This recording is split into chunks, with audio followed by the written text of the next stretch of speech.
I'll try to start on time and finish on time so everybody can take their journey back to where they come from. My name is Guillaume Gruère. I've been kindly invited by the organizer to chair this very interesting session on financing, financial instruments in the circular economy. We've heard for the past 2 days a lot about investment, financing, and such, and we know that basically all the solutions that we heard about, even those that are called zero cost, are actually costly to some extent. So the question is, who is going to pay and how? Knowing that farmers are not going to pay in most cases, or at least not fully. We at OECD follow what's happening with subsidies in agriculture, and we know that in water, there's a lot of cost recovery is not full in most countries. Maybe Israel is the only exception I know of. So we'll have to find investors, we'll have to find innovative arrangements to make sure that those solutions are actually happening. So we have a nice panel today that I'm going to introduce in a minute. Just to say that at OECD, we've been working on financing water for the past 2 years more intensely than before. Together with the World Water Council, we have set up this roundtable on financing water, where we have a group like this panel, but much bigger, with a lot of private actors, donors, governments that talk together about what are the need for investments, what is the role of policies, and how can we move towards those innovative approaches to financing water. This roundtable hasn't done much on agriculture yet, because agriculture is a bit more challenging. But we hope to do so in the next years. So if you're interested, contact us, and we'll try to make sure that you are able to participate to a future event that we hope to organize together with FAO. With that words, we go to the first speaker. So each speaker will have 10 minutes. We'll go one by one, and we hope to have sufficient time for discussion, and I'll be rather strict on the 10 minutes, so make sure that everybody has a chance to speak. So we start with Mr. Francesc Hernández from the University of Valencia, who has kindly accepted to talk in English, even though it's not his native language. And I haven't had your title of your presentation, but I'll let you start with it. You have a presentation, right? You can come to the podium. And it's in the system, I think. Yes. No, I don't have the title, so I can't say exactly what you're going to talk about, but yes, I'll be looking forward to it. Yes, so please come here. Okay. Yep. And here is the... Okay. Thank you, Mr. Chairman. Good afternoon, everyone. It's a pleasure to be here. Thanks for the invitation to be here and to have the possibility to share with all of you some ideas about incentives and financial instruments to promote water use project. As I have only 10 minutes, I am going to try to show you only some main ideas about that. Taking about the valuation of reclaimed water, everybody agree that the value of reclaimed water, depending of the presence of nutrients that is associated to the guaranteed availability of these resources, and also we need to know the willingness to pay from people associated to the use of this reclaimed water. Talking about willingness to pay for reclaimed water, this willingness is depending of the value of the product or the activity. For example, in the agriculture, depending of the productivity of the crop, the willingness to pay for this reclaimed water is different. Other factor very relevant to explain the value or the willingness to pay for reclaimed water is the existence of alternative water resources. Of course, the users will be more willing to pay if the alternatives were scarce or don't exist. But if the farmers, for example, have other very easy alternatives, are not willing to pay for reclaimed water.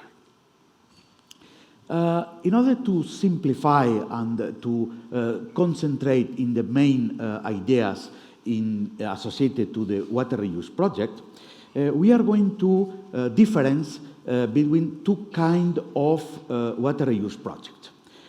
By one side, we are going to talk about water reuse projects without tariff, for free, and other water reuse project that is require payment, require tariff. In the first group, the water reuse project without tariff, we can identify these projects that have a very public interest. In this case, don't exist tariff, is only need to justify why have this public interest.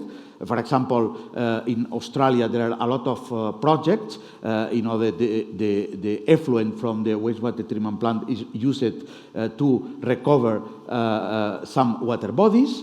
In the Mediterranean area, we have some examples also that this effluent is used to recover good ecological areas.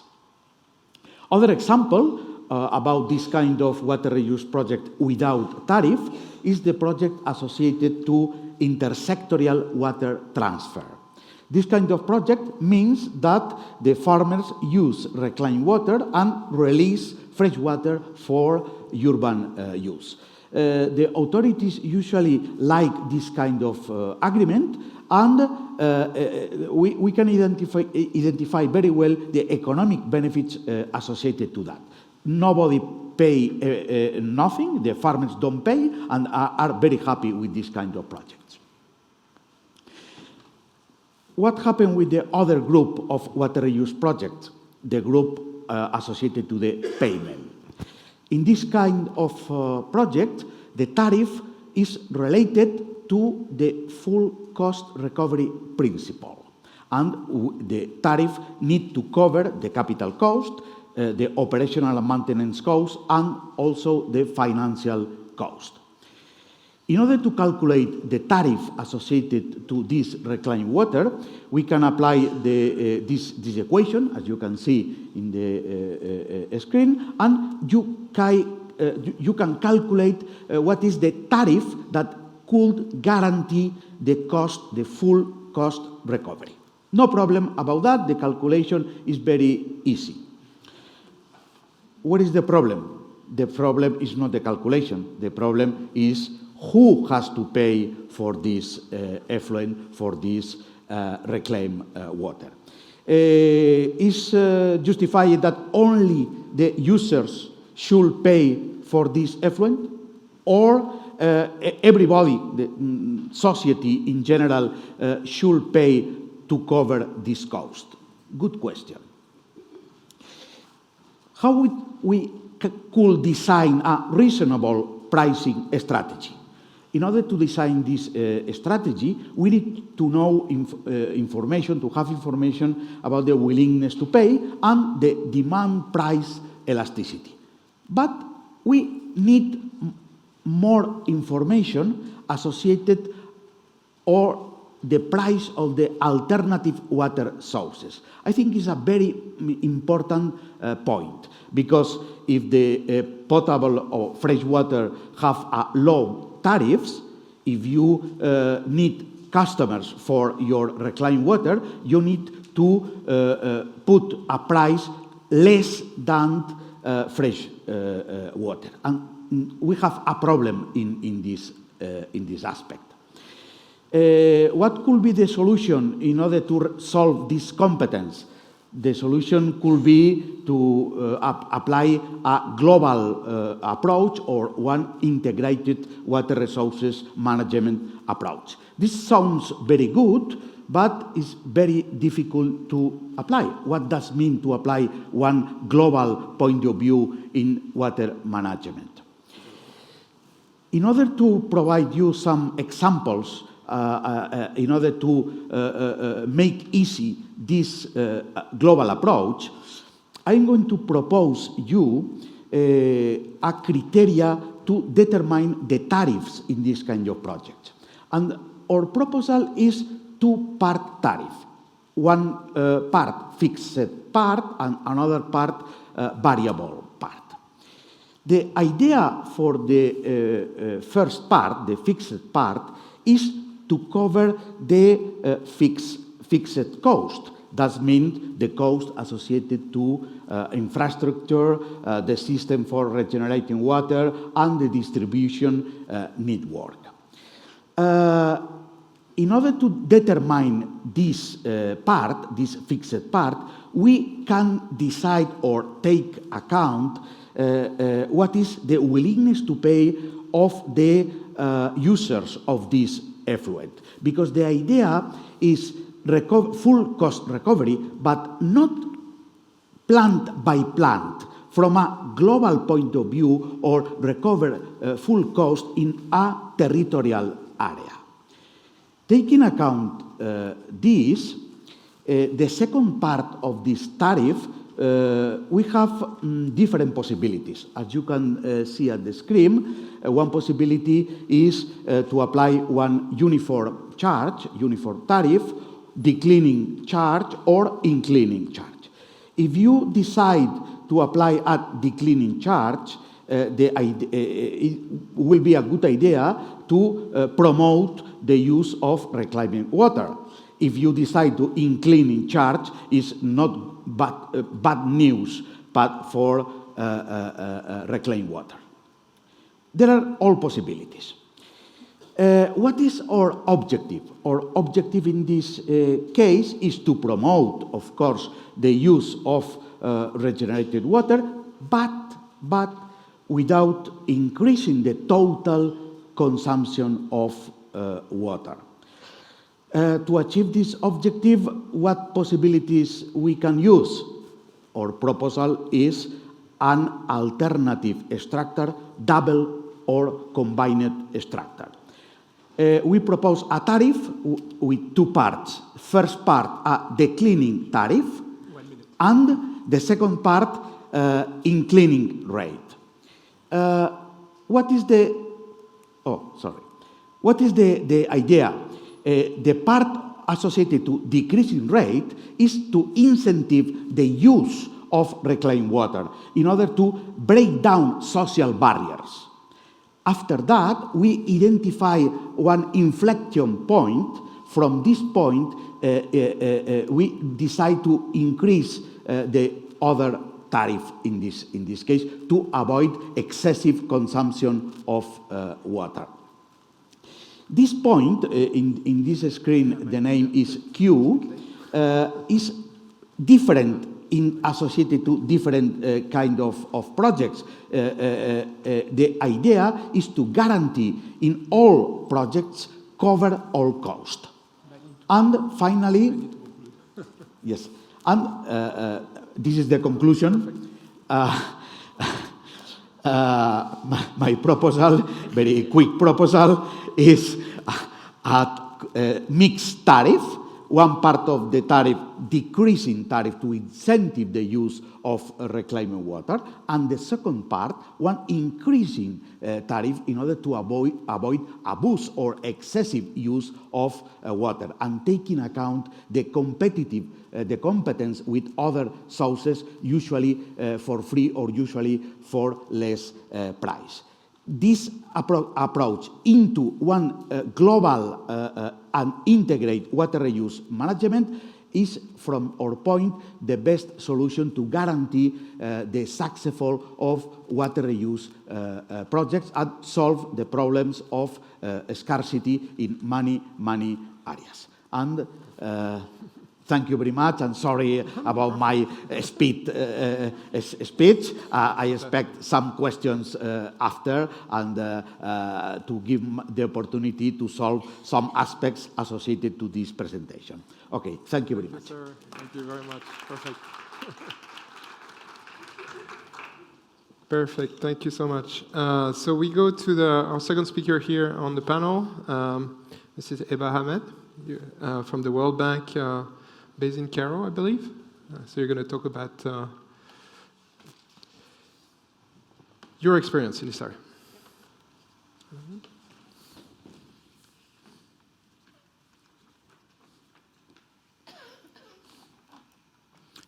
this is me. Ah, they got it wrong. Okay. Is it possible to switch the presentations? Yeah, I know. Is that okay? We need to change. We'd rather have Mr. Okay, sorry. Change of plan. So, actually not change Excuse of plan. me. According to the program, it's my change of plan. So, we have the chance to have Mr. Octavi Quintana Trias, who is the director of PRIMA, and he's going to present the perspective of his organization. Thank you, Chair, and sorry for going before the ladies. Good afternoon to you all. I'm going to present PRIMA, which is a foundation organization born just 2 years ago, and which is an organization encompassing 19 countries around the Mediterranean, both from the north, and the south, and the east of the Mediterranean, and trying to cope with a couple of challenges that we deem very important. And from all of them, I want to highlight mainly climate change. The Mediterranean is probably one of the regions more vulnerable to climate change of the whole world. And second, demographic increase. It is a region today having 520 million people, which will attain in 2030 570 million people, which is quite a substantial amount. It used to be a region exporting food. Now, today, the region imports half of the food it consumes. So this is really challenges that, of course, PRIMA will not solve, but we want to contribute with some ideas. Oops. So, well, this was the, sorry, this was the one I, well, there was a previous version, not the real one, but sorry about that. Those are the 19 countries that you see here. We have a budget of 500 million euros coming from the European Union, and half of it, almost half of it, with the contribution of the participating states. So what we do is we mainly deal with management of water, with farming systems, and dealing with agro-food value chain. All the projects, so we have calls every year, and all the projects need to have at least 3 partners from 3 different countries. One has to be European, one has to be non-European, and from the south and east of the Mediterranean. The third can be anyone qualifies for it. We want to build, for us, the important thing is that we want to have projects of research and innovation projects, but which mainly deal with the technological development. So we are not that on basic research, but much closer to the market or closer to the policymaker, based on a concept of circular economy, which in the region is far from obvious, and certainly developing the nexus. If it is anything that for us has very important added value, are the links between the sectors. So it is what we are aiming at is trying to uncover the links of the different sectors and trying to have it, and we very much praise receiving integrated approaches, especially when it comes to water and water for agriculture. So let me focus that on water. I will not deal with the other sectors, but on water, we want to use water for this water for agriculture and food. So what is the water footprint of every crop, the water footprint of every food, and also the fact that all we match the supply and the demand of the water in the region. So far, the demand is much higher than the supply, and what we are intending is at least to understand which is the supply, which is the demand, and trying to promote actions which may either increase the supply or decrease the demand, and preferably both. That's why for us it's so important having an integrated approach when it comes to the water management. So we have these four major, as it were, objectives. One which is the availability and quality, so quantity and quality, desalination, irrigation technologies, and the sustainable management, which is in the end the goal of the other three. What they want to achieve is the bottom one. So which are the results of the first call, which was in 2018? Forget about the sections, but the important thing is that we started with a small budget of 48 million for the first call, and the good thing is that we had a very important participation of the private sector, mainly SMEs, accounting for 43%, 44%, which translated in reality, that means that projects are closer to the market. Otherwise, the private sector hardly participates at all.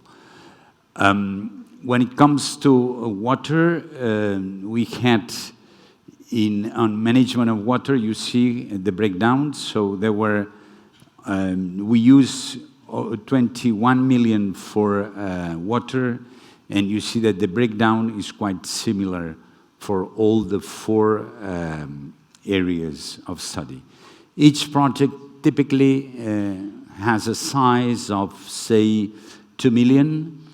We accept a minimum of 1 million, but not projects below 1 million, because we consider that's what the French call saupoudrage, which means that a little bit for everyone, but having no impact at all. What we did for 2019 was to publish these projects, these topics, excuse me, which is the groundwater topic, and trying to improve irrigation, and what is the core of this conference today, the management of low-quality waters.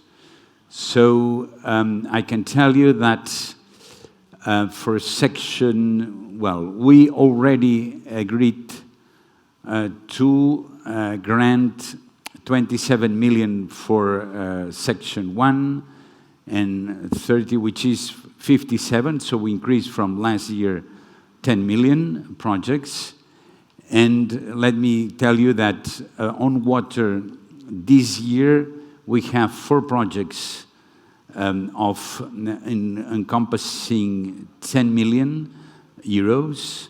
And yesterday we finished the evaluation of the section 2. It doesn't mind, I mean, whatever section 2 means, but we selected, well, the evaluators selected 8 projects for funding. So there will be for 2019 12 projects, 4 plus 8, which will be funded and under dealing with water.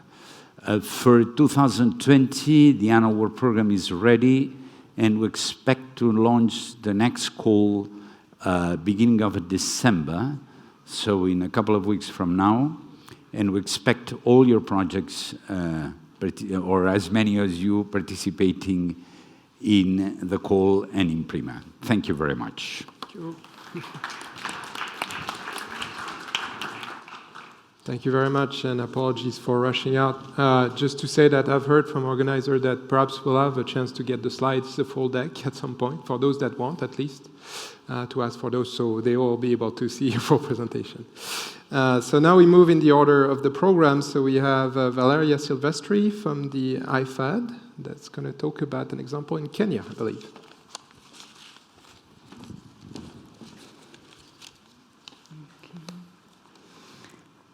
Thank you.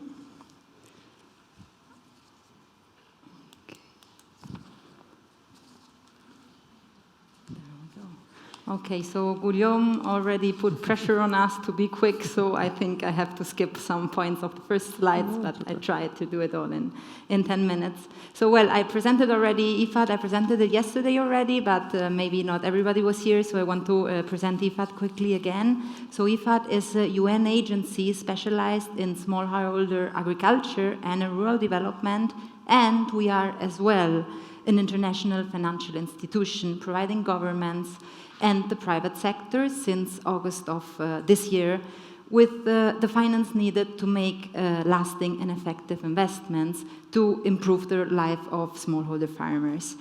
So I'm not... Slide.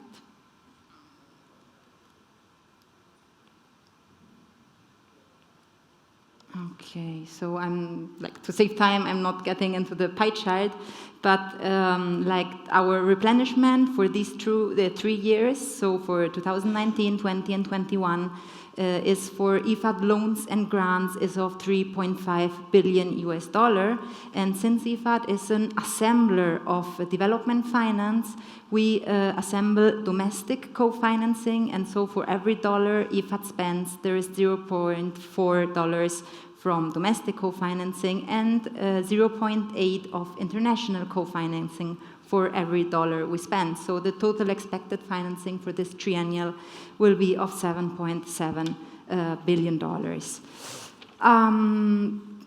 Related to water resources in the last triennial, so 2013, 2015, over 10% of our investments went in some way to the water sector, most of it to agricultural water resources. So really broadly speaking, this is to get access to water for poor smallholder farmers, for profitable use of the water resource, and for water conservation, obviously, as well.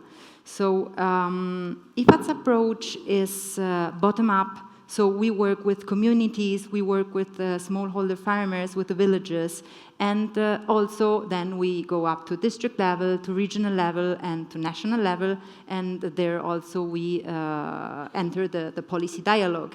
But mostly our approach is we start from the bottom, from the poorest ones at the village level.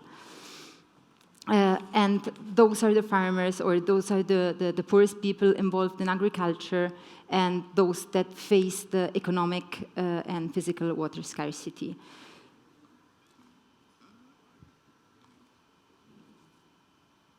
Okay, I was a slide back, sorry. I forgot to put them on, so these were the numbers I was presenting. And, well, talking, so IFAD's water interventions are in the frame of a circular economy. So we intervene on both sides of the circular economy. So on one side, there's the nature-managed system, the nature-managed side. And there we intervene in protection, in preservation, in regeneration of the natural system. So for the long-term sustainability, so that our target people have long-term access and profitability of the natural capital. So there we intervene, for example, in ecosystem services protection, in watershed management, soil and water conservation measures, and also in rainwater harvesting, so that the capital is preserved, harvesting and infiltration in the ground, and in groundwater storage and aquifer recharge. So this is the nature-managed side, which we try to protect and enhance. And on the other side, we intervene, obviously, on the human-managed side. So on this side, we try, or not we try, we do, avoid, reduce, reuse, recycle, and replenish the natural capital of the water resource. And we intervene in improved water management to optimize its use, in efficient water infrastructure to avoid waste of it. For example, also we intervene with the climate-resilient cropping practices to optimizing the yield per drop, water storage, wastewater reuse as well, energy recovery as biogas production, nutrient recovery and organic matter recovery as fertilizer for agriculture, and again in groundwater recharge. In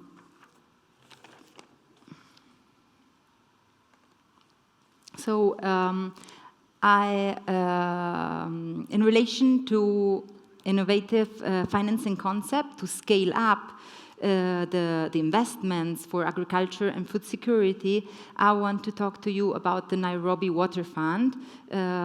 So the colleague from Nairobi before, he told already something about the natural management of the system. And there I have to tell you a little bit of the history of it, because there is this project which is still ongoing until 2020. It's the Upper Tana Catchment Natural Resources Management Project. It's an $87 million project, and they're like as the blended financial mechanism, there are like contributions from different sectors, from the beneficiaries, from the national government, and as well from the Spanish fund, for example. So there, the objectives are, we have always this approach, we have the social targeting, so to intervene directly with the farmers, and we have the geographical targeting, where we intervene of the surrounding environment to make actions environmentally sustainable. So there the objectives are the increased sustainable food production and incomes for the smallholder farmers, and on the other side, the sustainable management of natural resources, so to preserve this natural capital. And then to ensure the successful continuation of the project, activities beyond the end of the project, there is a sustainable financial mechanism which will be supplied by a hybrid fund. And this is a combination of an endowment fund with contributions by international donors as well as contributions from the private sector. And this fund will be ongoing. It will stay there. So also if development projects finish, and if the project finished, people go away, and then sometimes all the measures implemented, they start to die off slowly, and the results were there momentarily, and then will not last. Instead, with this water fund, which will be ongoing, and the financing in there will be ongoing, so it makes all actions more sustainable for the long term. The opportunity is the urban-rural linkage, because on one side, we enhance the productivity of the critical food system for the smallholder farmers' livelihoods, and on the other side, the work also maintains the water flow for the hydropower generation, which provides 80% of national hydropower, and it improves the water supply in quantity and in quality for Nairobi city. Additionally, to safeguard environmental sustainability. So how are we implementing all this? How are we doing it? So as said before, we have the geographical targeting and the social targeting. So we're intervening in the Upper Tana, in the Tana watershed. We're intervening in 3 hotspot regions, which you can see on the map. It's one over here, another one here, and the upper one over there. So these are our 3 hotspots areas. And those are the ones that are particularly affected by high land degradation, by erosion, and so by solid material going in the river sedimentation, and reservoir siltation downstream. So these are the big challenges in these areas, apart from obviously the subsistence and the livelihoods of the smallholder farmers. So geographical approach activities are in this region the soil and water conservation measures, so which includes like terracing, planting grass strips, planting with heather, and rainwater harvesting measures. We do riparian conservation, so that also from the riverside, that not so much solid material goes into the river, and to measure all these flow measurements and real-time data transmission. So there is measured not only the water quantity and quality, but multi-parameter measurements. And on the other side, the social targeting part. Here I want to present you to Lady Pauline. It's the lady on the right-hand picture, the upper one. And she's one of the beneficiaries of this project, for example. So what happens? The staff of the water fund goes from farm to farm in these 3 micro watersheds, and 21,000 households are targeted.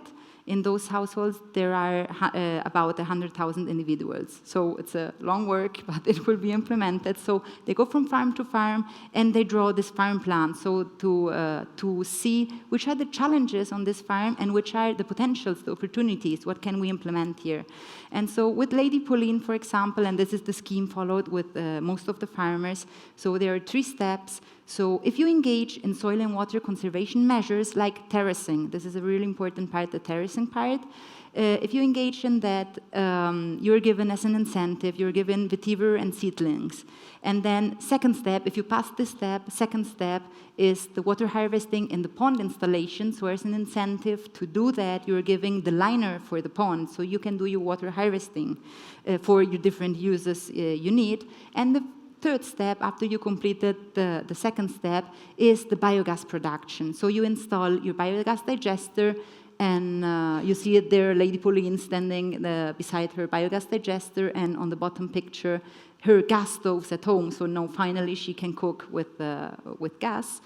And there the incentive is 50% of this is financed by the water fund, and the other 50% is financed by the farmers. So in all that in the framework of a circular rural economy.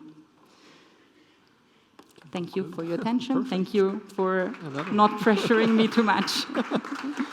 That was perfect again. Thank you so much. Now we have Heba Ahmed finally coming to talk about our experience as a water resource and irrigation specialist at the World Bank.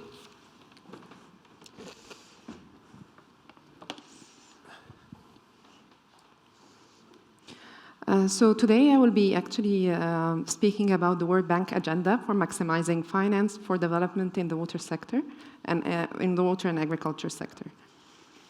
The contents of the presentation actually will go through things that has been repeated, so bear with me. Water challenges, circular economy, desalination, 2030 water resources group as part of the bank, maximizing financing for development, and number of case studies. So the water challenges, as has been highlighted for the past couple of days, climate change, population growth, and rapid urbanization, scarce regions, and fragmented institutions. Responding to the water challenges actually needs to be case by case or country by country. So it would need to require that we leverage public funding to mobilize commercial finance, either internationally or domestically, as well as the unconventional use of water resources needs to be going in tandem with the demand management.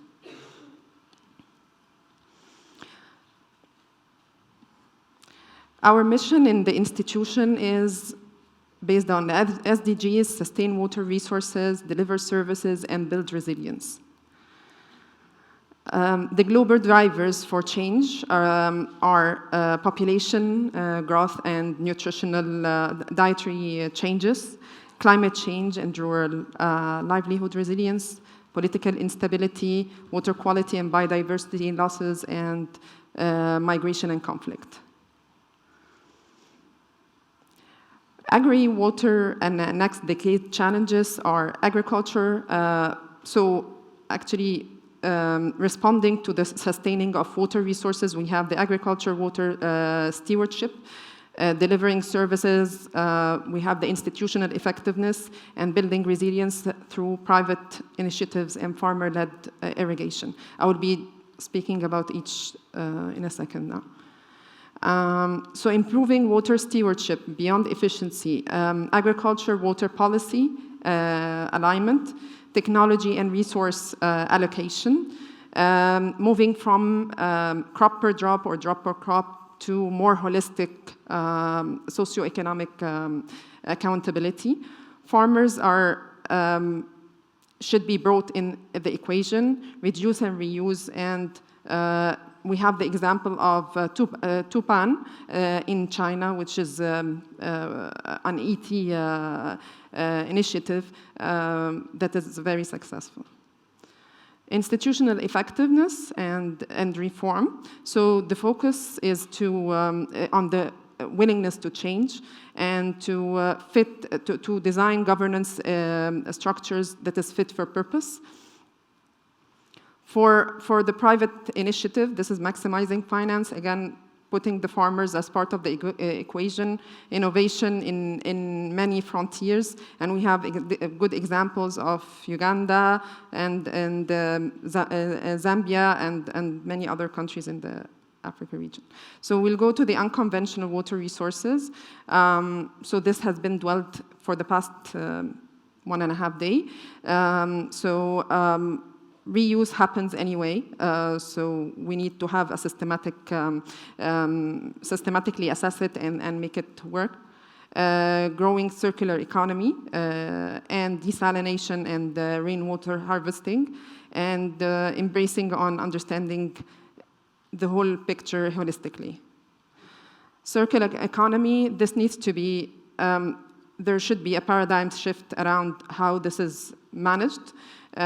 We need to move from basin management and to looking at the institutions, regulations that is governing the circular economy, as well as the technology and innovation, resource recovery, and so on. This is an example. I think that it has been dwelled. We need to work on the energy front, on the use of nutrients, and so on.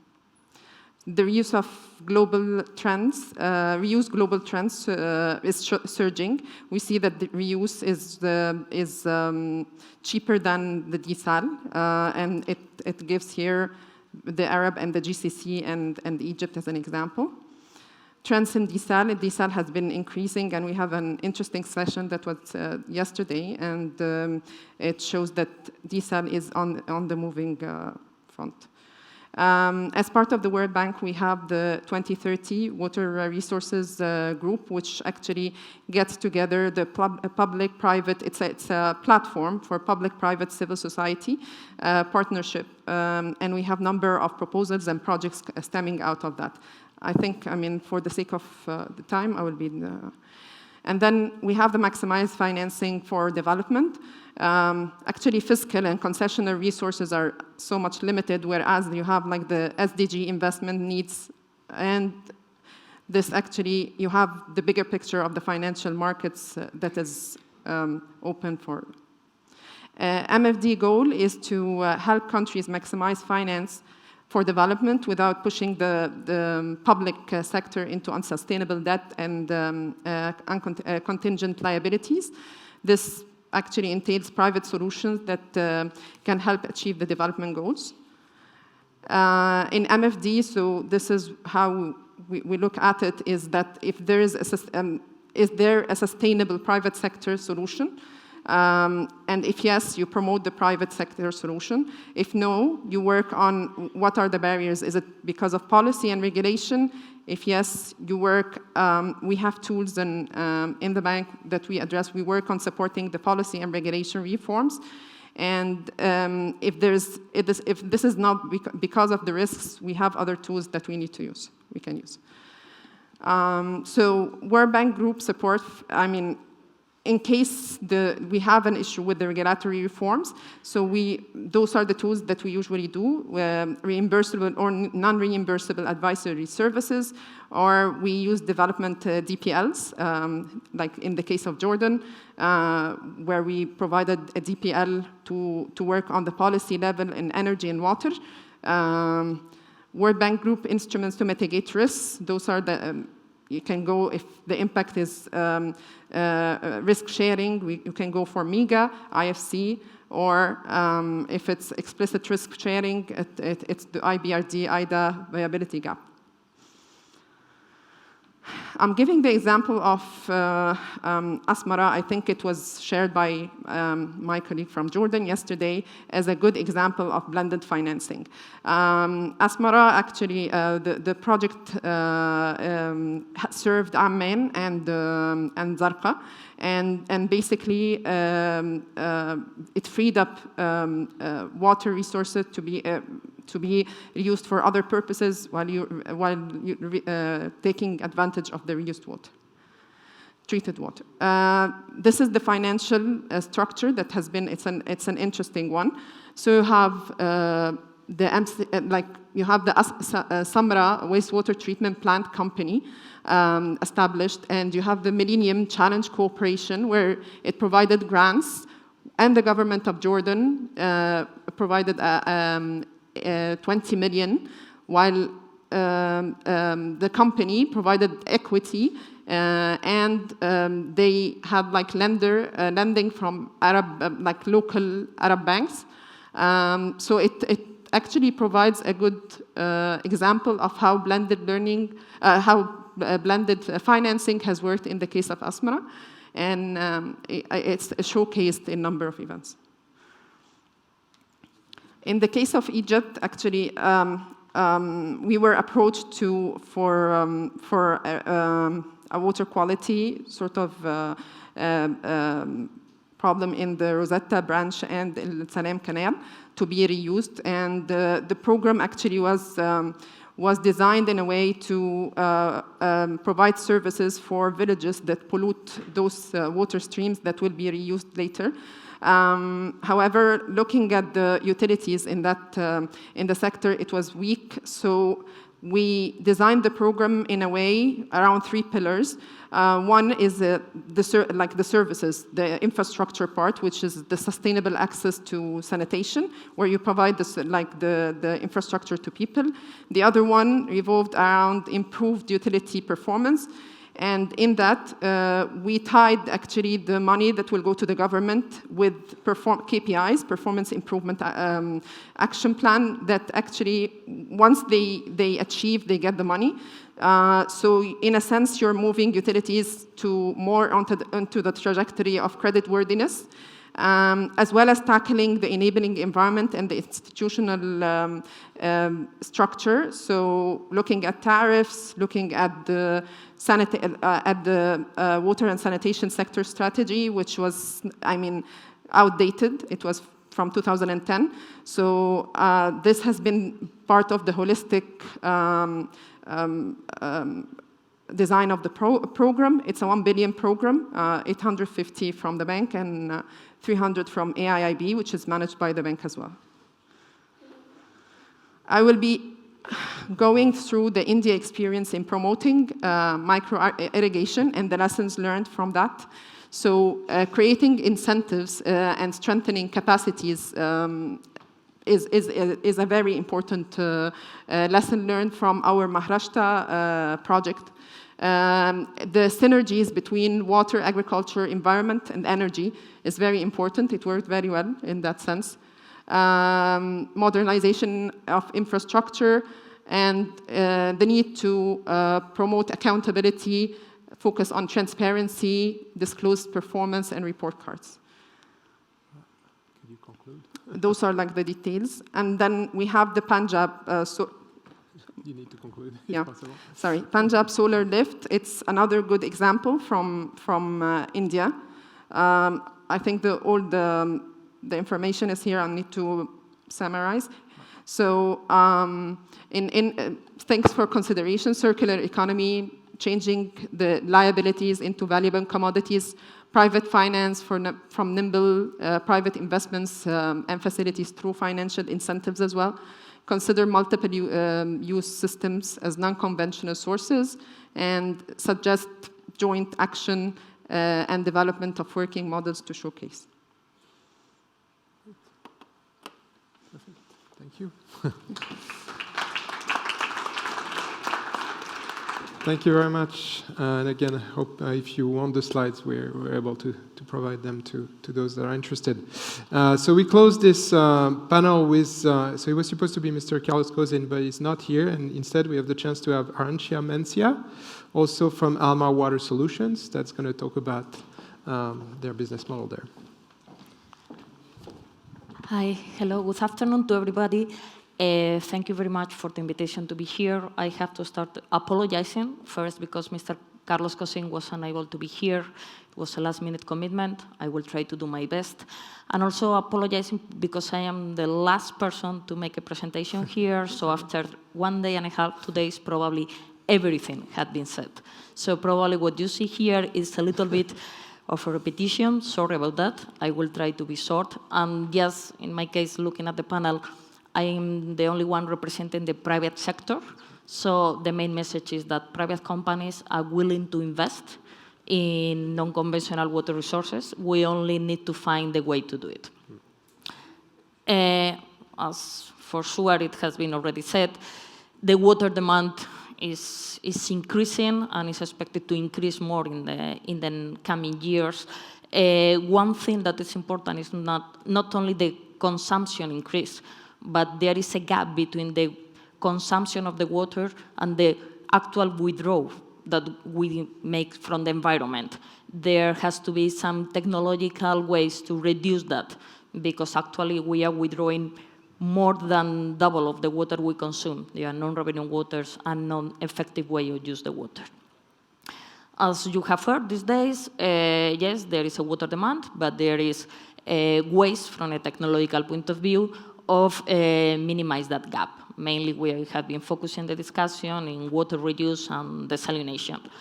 As a rule of thumb, we can say that, okay, desalination or water reuse can be an option if there is not other sources of water available of less than 100 kilometers. It is more or less estimated that 100 kilometers between the areas is where the water pipes can be a solution. If not, the most effective ways to look for either desalination or water reuse. Desalination, mainly regarding reverse osmosis, in the last years, it has an increase. I think in 2019, it has been a record-breaking year and more than 4 million cubic meters per day new capacity contracted, just in the first 6 months of the year. You have there the figures. If the presentations are available, you can check it. Of course, the desalination is more present in Middle East and North Africa region, but is expanding to new areas as well. Water reuse, something similar is happening. It has been expanding a lot, although not in the same way. In this case, we see that China is driving mainly the water reuse, and in the last 9 years, they have more than doubled the capacity they have. But for instance, in North America, it has been a slow, very slow growth or decrease in reuse. Middle East and North Africa, they use water reuse for agriculture uses. That is why we are here.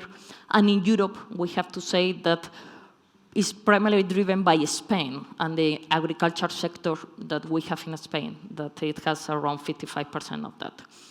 As you can see in the graphic, the growth in water reuse in China, mainly Asia, is the one that is more relevant. But there is a question mark, what is happening in North America, what is happening in Middle East and in other areas. That is a little bit of stop.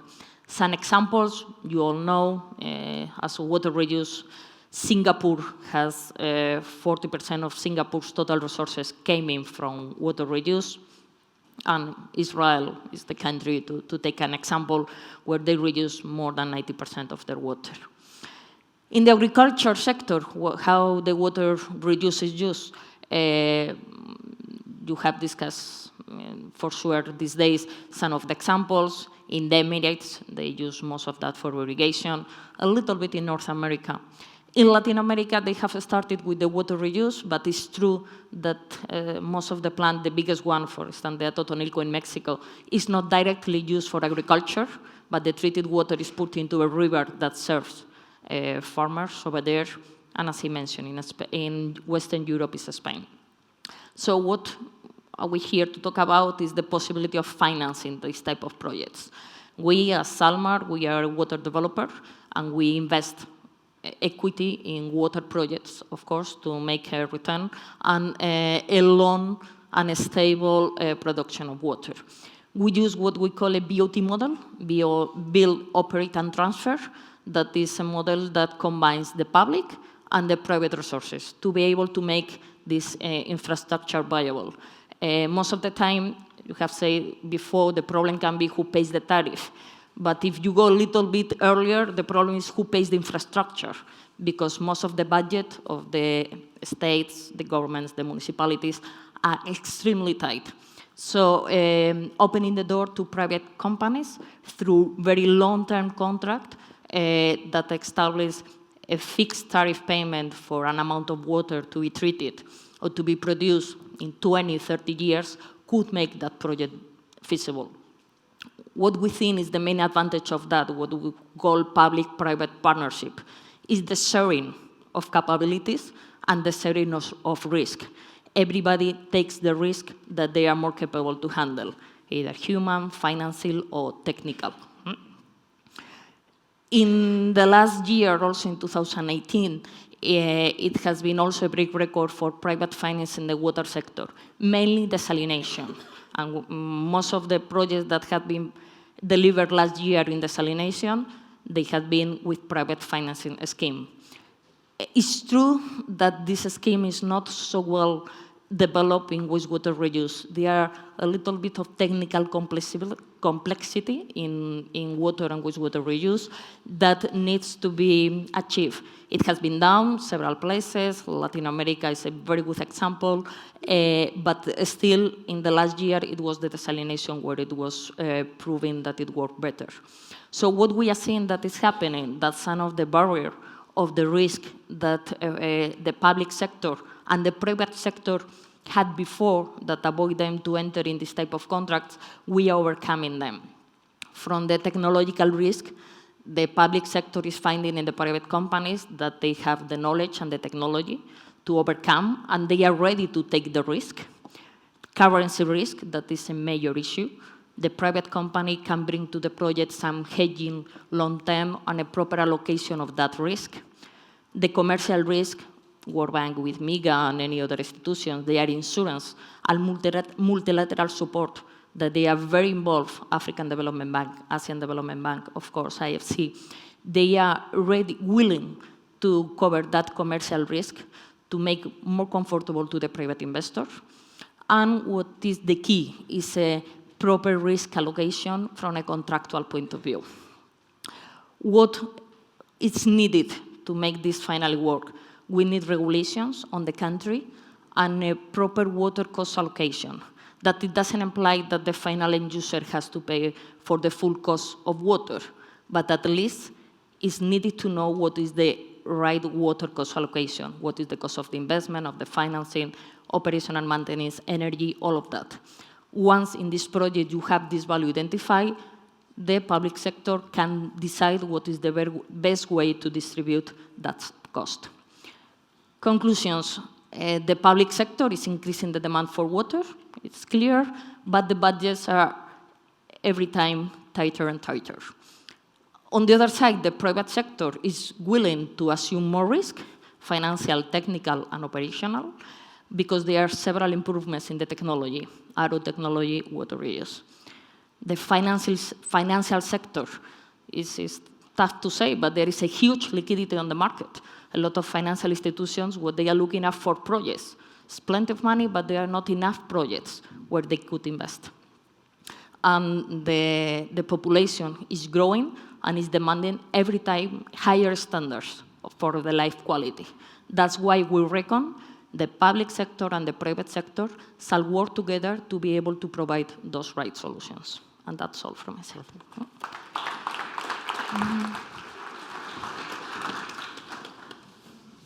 Thank you very much. So that closes our presentations, and that gives us a good 20 minutes for discussions, and so questions and answers. So I certainly hope that you have some. I have my own, but I feel that the audience has a right to, having waited for an hour, to ask any question of clarification or of any types.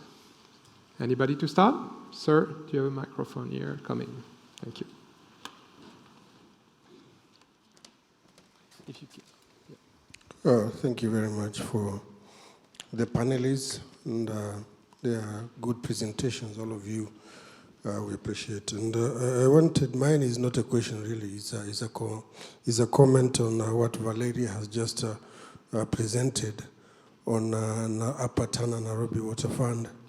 I know that Nairobi City Water and Sewerage Company also make our contribution to the tune of about 50 million Kenya shillings to the fund, and we've been working together with them. I don't know why there's a very good picture of a lady that you did not really, but that is a very good story. I personally visited the lady last month because of the contribution on farming that has been mostly encouraged by the Upper Tana Fund, Nairobi Water Fund.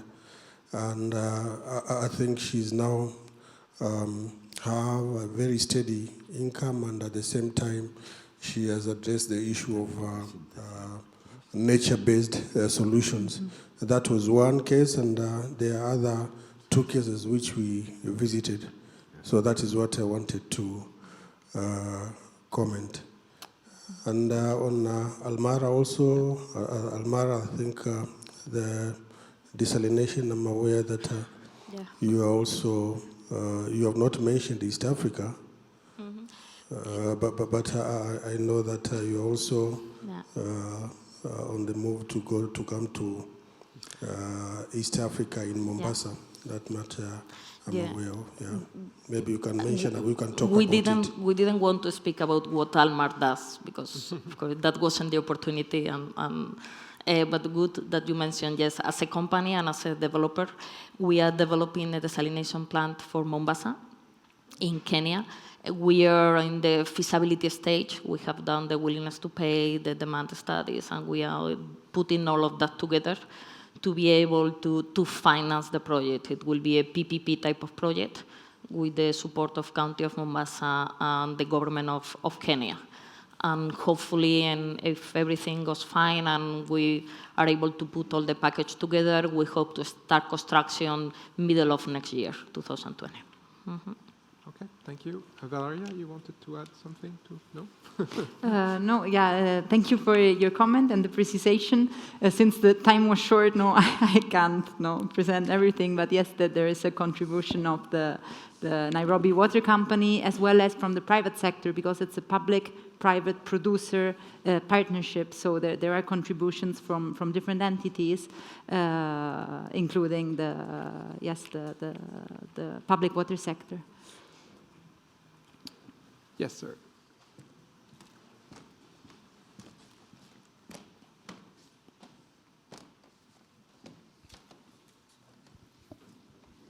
Thank you for all the panelists for their nice presentations. And my question, actually, just a comment for the last presenter regarding the percentage of reuse. In Jordan, I would like to reconfirm that the percentage is more than 90% of reclaimed water in Jordan we are using directly and indirectly, and we are having the plans to reuse and raise this percentage to more than to reach 98% with 2025. The second question for you regarding desalination, how do you deal with the brine? We in Jordan have desalination of brackish water, and we have problems of getting rid of brine, rejected water. Thank you. Yeah, normally in a desalination plant, if the sea is nearby, the best way is to put it into the sea. If you are talking about brackish water, normally you need to treat it, either to combine with wastewater to reduce the salinity, or to treat and inject back to the aquifers. That is normally a challenge, and that's why there are nowadays technologies that could actually remove the brine to do what we call zero liquid discharge. We understand that this is too expensive. So what is better normally if it's planified together, the wastewater treatment plants and the brackish water, so you can have a combined effluent that minimize the effect of the brine. But all of them are expensive solutions, that's right. Mm-hmm. Okay. Here. First, sir, here. Yeah, sorry. Yes, my question is to Professor Hernández. I know that you made your calculations for a certain size of wastewater reclamation systems. Which is the lower limit, because it's an economy of scale and so on? For example, 10,000 inhabitants, wastewater reclamation plan is logical or not from the point of view of economy? Oof, it's a very easy question. I don't have here this kind of figure. I think you are asking about the interval, more or less, in terms of the territorial.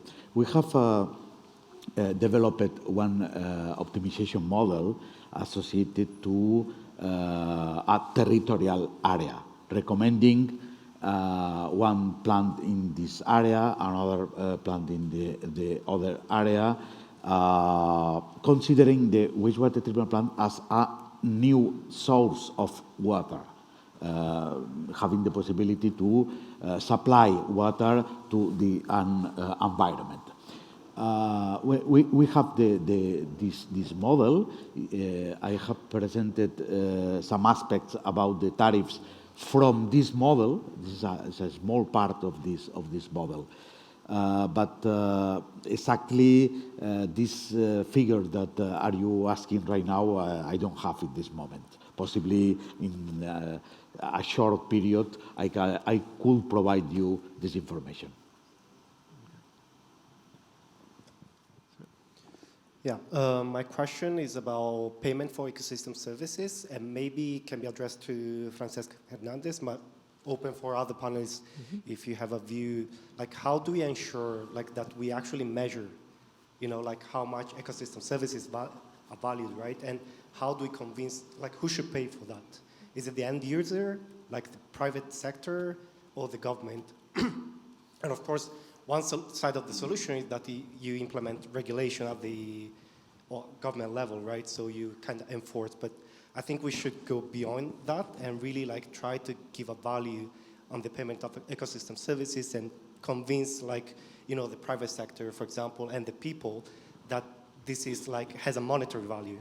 And feel there is a lot of discussion, of course, on this, but if you have any view on how we can move forward at this integration. Okay. Thanks for your question. The main principle is if you take clean water from the nature, you are committed to return clean water to the nature.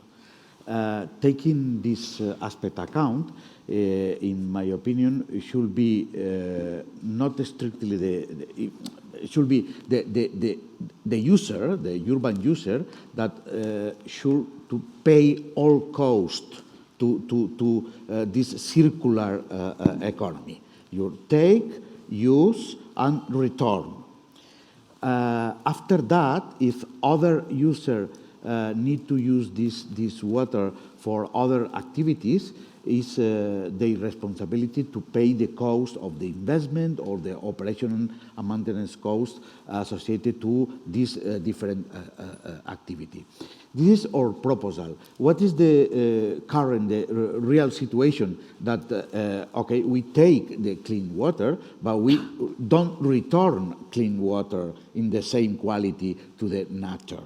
And this is one gap in balance in this aspect. And the governments try who should to pay a part, let's go to put a part in the tariff, only a part, and the real situation is if one farmer need take water from a wastewater treatment plant, need to pay too much because the effluent from this wastewater treatment plant is not high quality, is not directly from nature.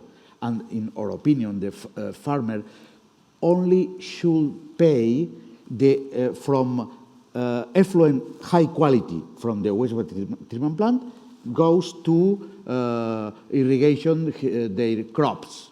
But in the real situation, we are developing different models to convince the authorities to change this situation because the negative effect of the current model is that the water reuse don't increase and the farmers don't like use this kind of wastewater. Does anyone from the panel wants to respond on PS or others? Yes, go ahead. Also on, well, now you were talking about the payment for ecosystem services for wastewater treatment, but we can also apply it to what I was presenting, so to the soil and water conservation measures and then the downstream impacts. And there the most important part is the measurements to show this evidence that really the upstream measures are finally having those downstream impacts. So the linkage upstream, downstream to demonstrate that is really hard. And actually also in this project and with the water fund, there's also this envisioned that additionally to the water fund that PIS scheme will be developed. It is still in a dialogue phase. It is still not being implemented, but it's envisioned too. And yes, this monitoring and evidence creating part, this is very important and really difficult also, because how can you demonstrate that really your downstream impact, let's say you have less sediments and less material coming down, is it really from the measures upstream, or is it because of any other reason? So it is the research and the monitoring is the most important part to convince people also to invest in it. Thank you. Other questions? Waiting for others. Yeah, you can go ahead, and then I have my own other ways. Go ahead. Wait, we need the microphone for the translators if needed. Thank you. Dr. Heba, have you thought about using the wastewater safety plan for the reuse projects implemented in India and other countries, as it's recommended by WHO to ensure the safety for the end user? So who is the question for? Dr. Maha? Yeah.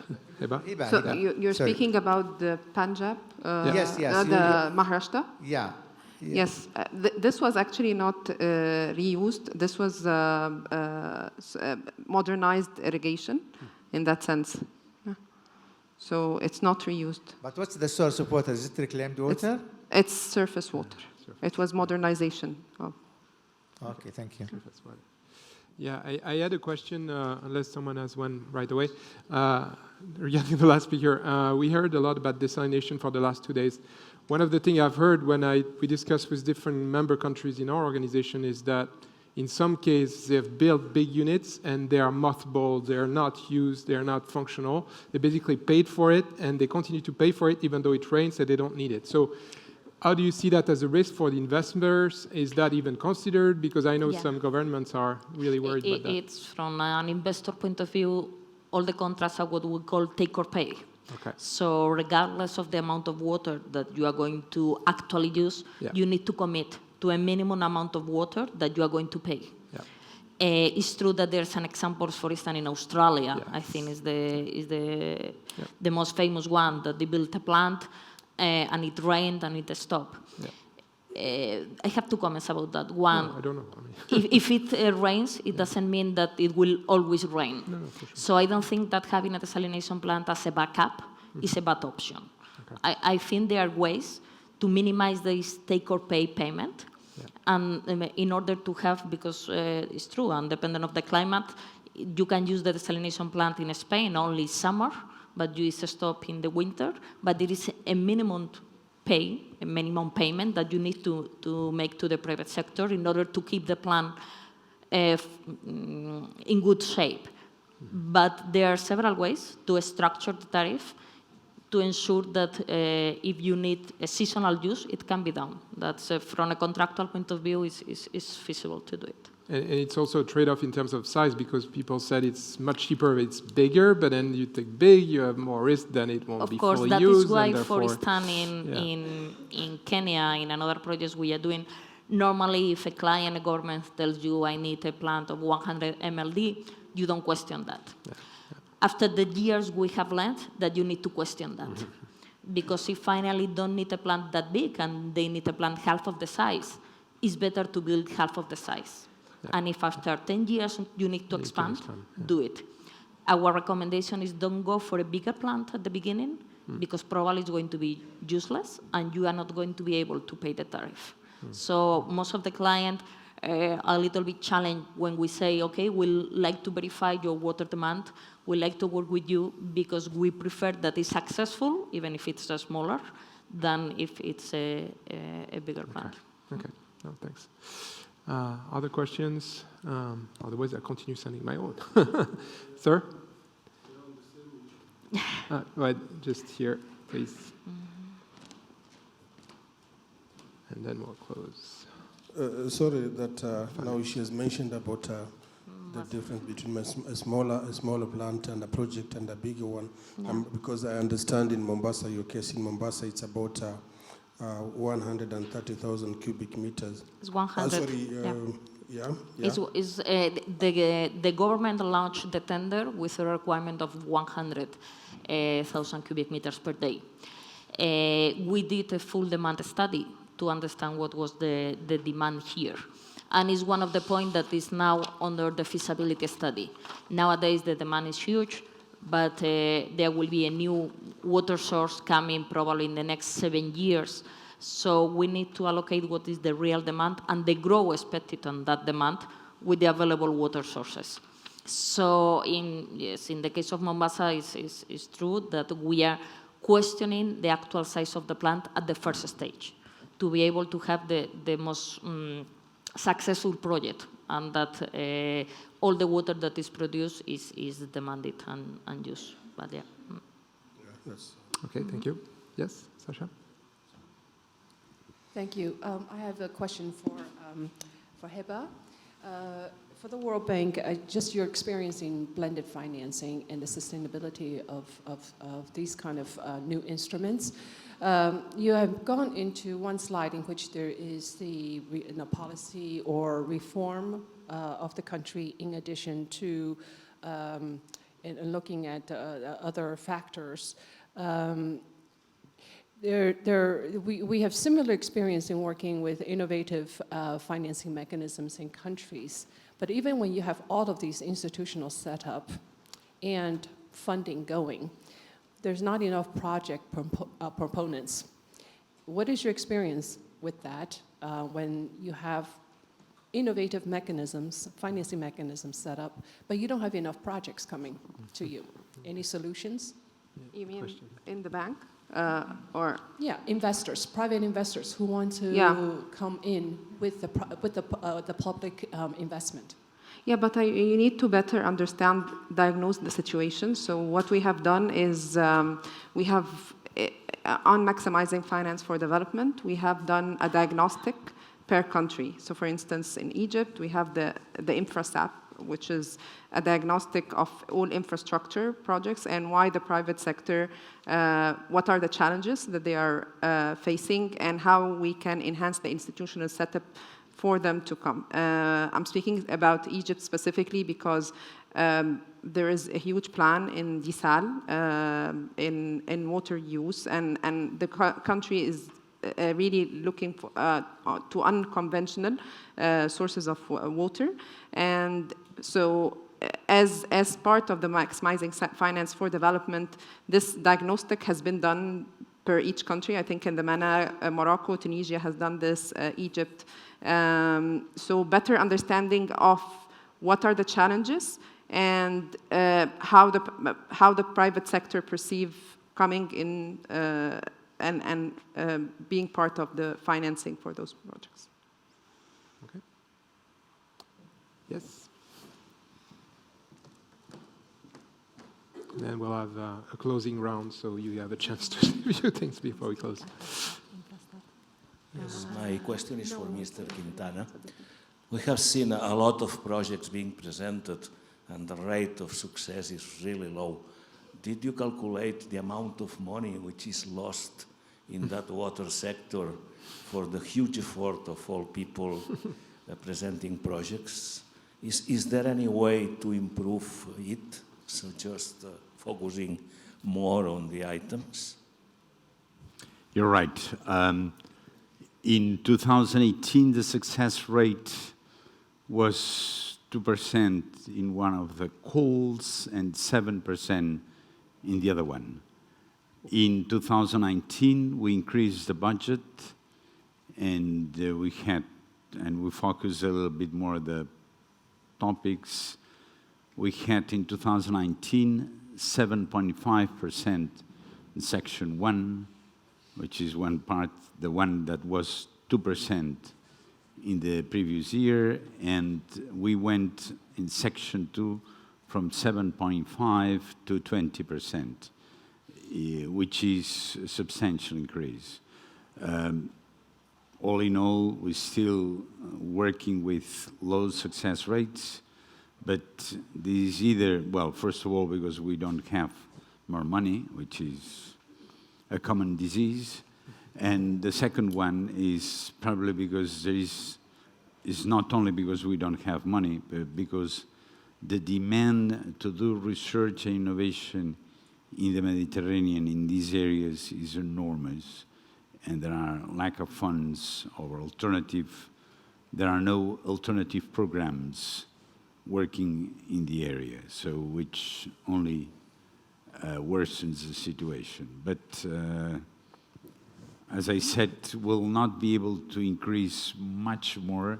Next year we'll be going out in 2020 with 72 million, which is not very substantial call, and this would be 72, 73, 71 for 22, 23, 24. And then we expect to have a PRIMA 2, which is the discussion we'll have as from next year in the Council, hoping to have, instead of 500 million, 800 million as from 2025 on. Okay. So I suggest we have a little last round of discussion before we close. I thought about a question. If we were to meet in 10 years from now, this is just before 2030, somehow SDG will be done by then. From your perspective, what is actually needed in your own role for progress to happen in terms of the use of those non-conventional waters and helping to achieve food security? Do you think what is actually needed to happen in the next 10 years from your perspective, so we see a real progress in the use of those waters and in general a better management of waters so that we get a higher food security with the constraints we know? So it's a hard question. Thank you for your question. It's clear. I have my... the answer is easy. We have only one way.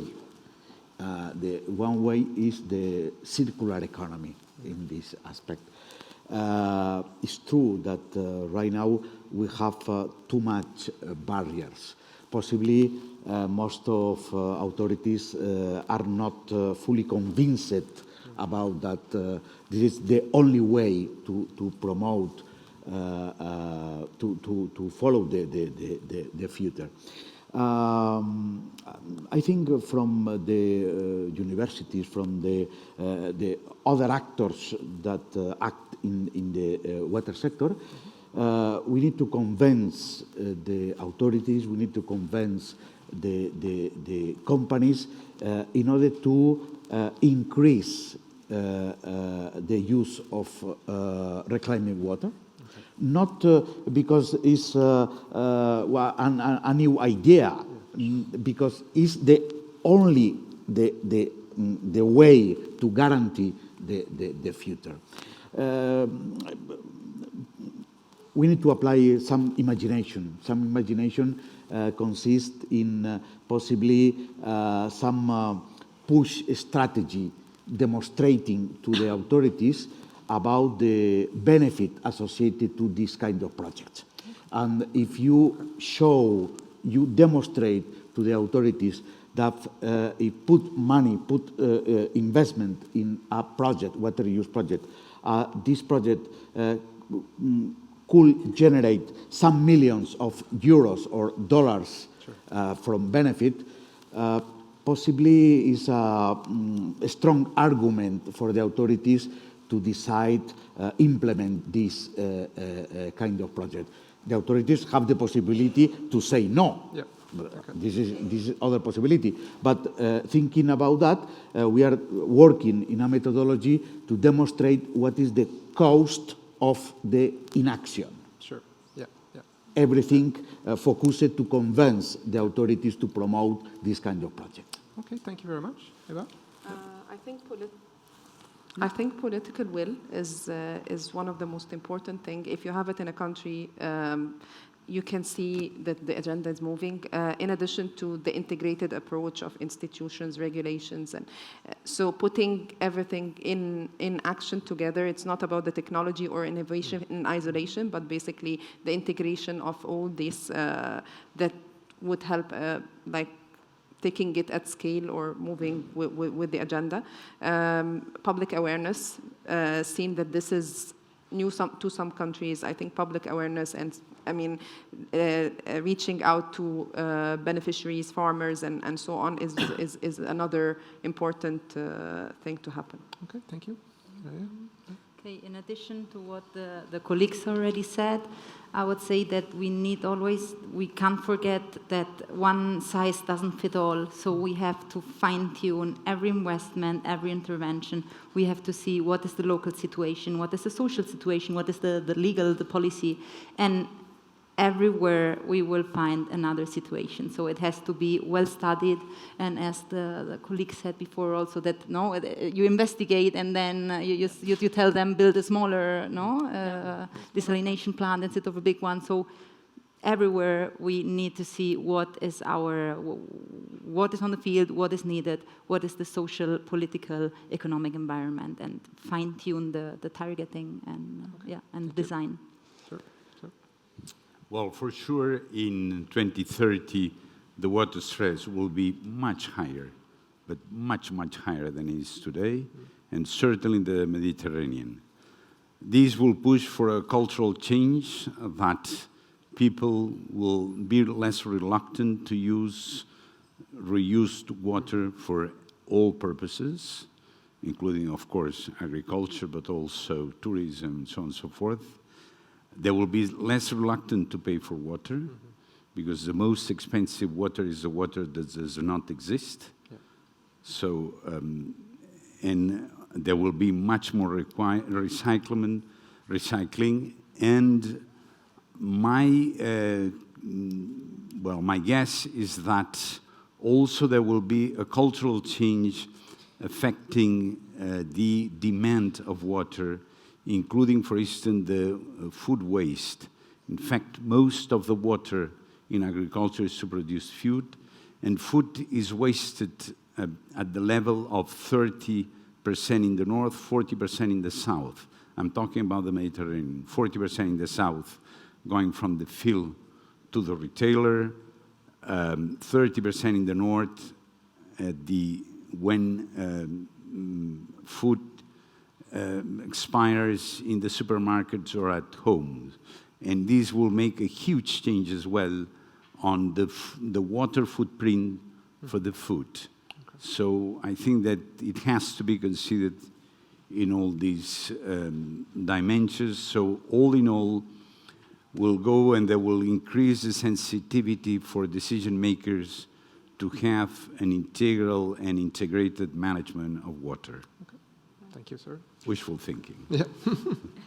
In my opinion, it will be needed to have the right cost of water. As you said before, it doesn't make sense that the wastewater reuse is more expensive than the fresh water. Why? Because when probably there is the tariff for the fresh water, we are not taking account the environmental impact, the infrastructure, the water stress, the aquifer, all of that. But when we put the price to desalination or wastewater reuse, we have everything because it's a new facility.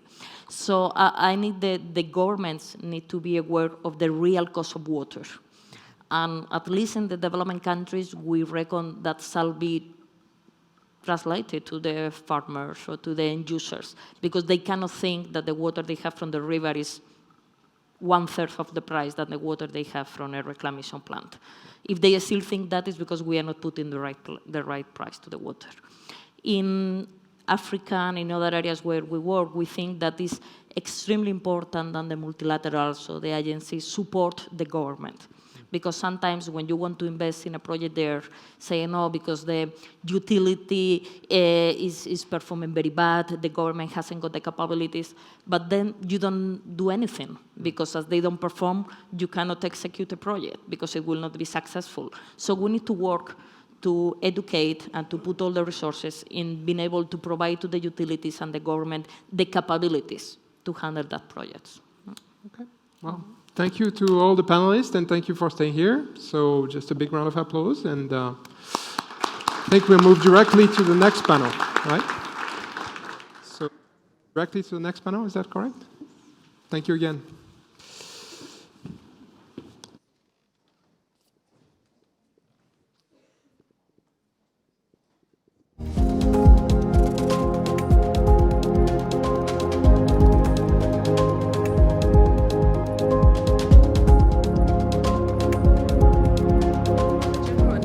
We will have a Spanish speaker, so if you haven't picked up your headsets, please pick them up before our last speaker.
Intensive days of great information on a number of policies, innovations, financing, the three themes of this symposium.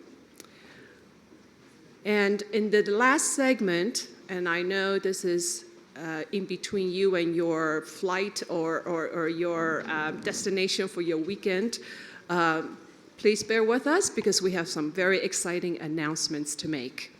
And I would first like to invite Mr. Hachimi Kenu, the Deputy Director or Executive of the Mediterranean de l'Eau, and Honorary Governor of the World Water Council, to make a very exciting announcement. Thank you. Thanks, Sasha, for your invitation first to participate in this international symposium. Initiated in Cairo Water Week by Loïc Fauchon, the President of the World Water Council. This is a new initiative coordinated by the World Water Council. And now I am convinced, after this is 2 days, I listen the several presentations, and the last session is, for me, very, very interesting result. This is a new initiative launched by the World Water Council concern the International Observatory for Non-Conventional and Energy Resource, with a focus for the renewable energy. It is very, very important, this after now 23 years exercise in the World Water Council. I think is very now the moment will be coordinate and will put is clearly the non-conventional water in the realist position in IWRM. It's very, very important now will be understand the non-conventional resource, the reuse, the desalination principally, will be to include for each projection, for each planification by country for the use, for the management of the resource of water.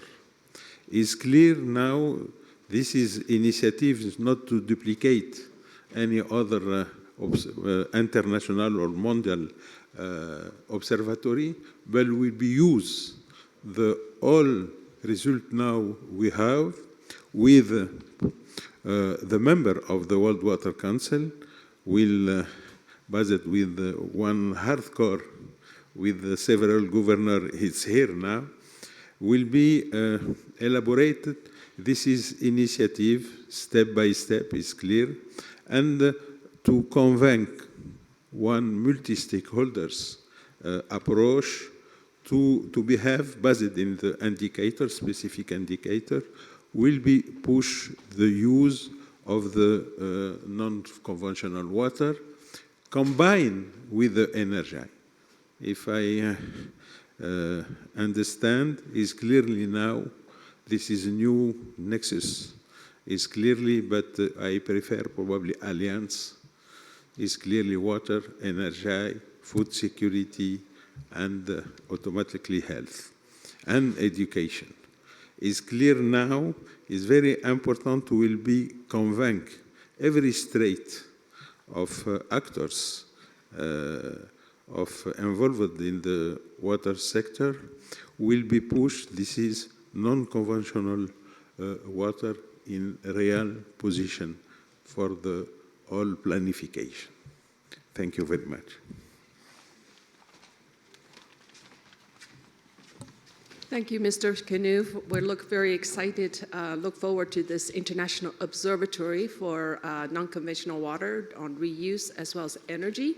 Next, I'd like to present the youth group. And FAO, we have not only recognition of women, but also youth and in continuing a lot of the efforts in agriculture. So I would like to invite Mr. Vincent Lawson-Body from the UN Major Group for Youth and Children.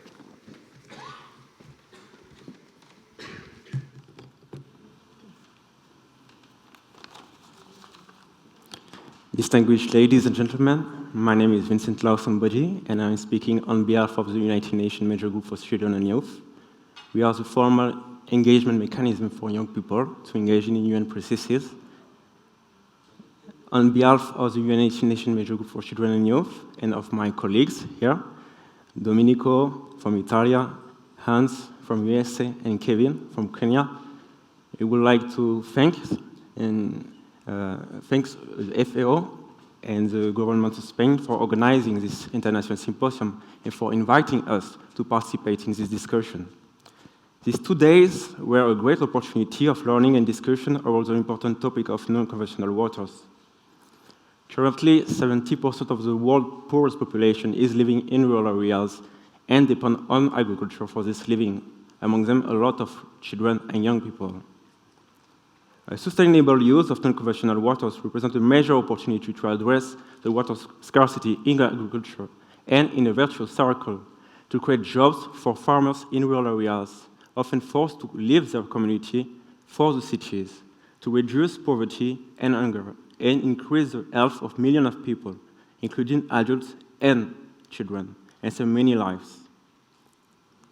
In the past days, we learned the state of the art of various technologies, passing from reclaimed water, desalination, fog, rainwater harvesting, iceberg, seawater, and a lot more. In order to make the use of this technology sustainable, strategy should support research and development program for innovation on low-cost green energies to promote the collaboration between private sector and academia, and support policy contributing to close the gap between farmers and technology. It was highlighted that in order to be fully efficient, trustworthy, and sustainable, the use of non-conventional waters requires more than considering the engineering issues. The strategies should be adapted to the local context, should take into account the local specificities, not always use the elephant technology, but also use farmers' more local technology, natural-based technology, and decentralized technology. More broadly, the use of an adapted and harmonized legal framework is useful and should be used, and all policy should be included mechanism and policy contributing to achieve the gender equality, to protect biodiversity and decent working conditions, to improve the city's sustainability and reduce the waste of food. Water is also climate. We are deeply convinced that water is the principal medium through which climate change impacts the environmental, social, economic conditions. Water and agriculture have a pivotal position to achieving all the problems related to hunger, poverty, health, education, gender equality, climate change, security, peace. There is a strong interconnection and interaction between SDGs, and we can no longer intend to resolve problems separately. Synergies between policies are keys to achieving the entire set of SDGs, and the consideration of one regime by the others has become essential. We are sure that the messages of this symposium will be nourish the discussion at the upcoming UNFCCC COP25 that will be held in Madrid. Finally, the food security of tomorrow's generations depends on the current sustainable practices and behaviors of the current generations. The international community has consistently emphasized the fact that the world will be not in a position to achieve the SDGs without the participation of young people. Today, the world population between 5 and 25 years old is 2 billion. Youth, as innovators, entrepreneurs, consumers, producers, or ordinary citizens, will play a major role in addressing all the problems of the current world and hunger. Already, young people, young men and women, all around the world are using their skills, awareness, and resilient capacities to design sustainable solutions for agriculture. Their local climate change resilient initiatives are contributing to promote good behaviors, raise awareness, create jobs, impulse innovation able to reduce pollution, collect data, facilitate the exchange of information, and close the gap between farmers and technology. The solution to any problem depends on how the problem is understood in the first place. We are all a part of the solution. There is probably no single perfect solution, but nothing prevents us from working together to find the best. Transparent and inclusive institutions at all levels are necessary in order to enable the participation of all stakeholders, to improve our understanding of the problem and increase our mutual efficiency.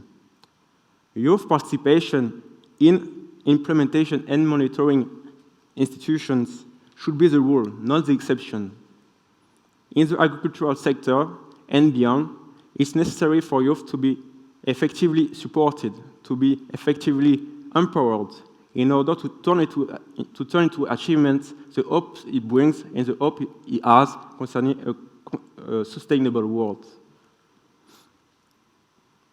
In order also to become an agent of change, to express its full potential, to be the builder and leader of his own destiny, and to contribute to achieve our common goal, to leave no one behind. We would like to thank FAO and the government of Spain, and all of you. Let us together work across generations and countries, transform the sustainable use of non-conventional water in the new conventionals for people, peace, and the planet. Thank you.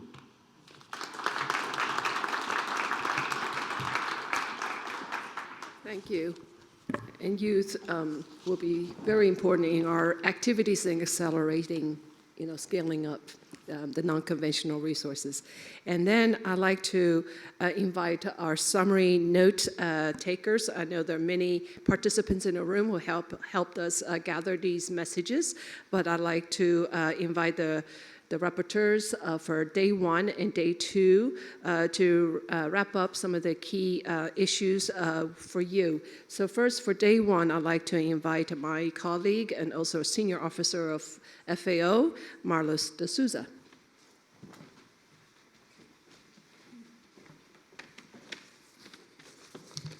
Thank you, Stasha. And first of all, I would like to thank you, the government of Spain, for supporting our UN water meeting that happened the day before our symposium here.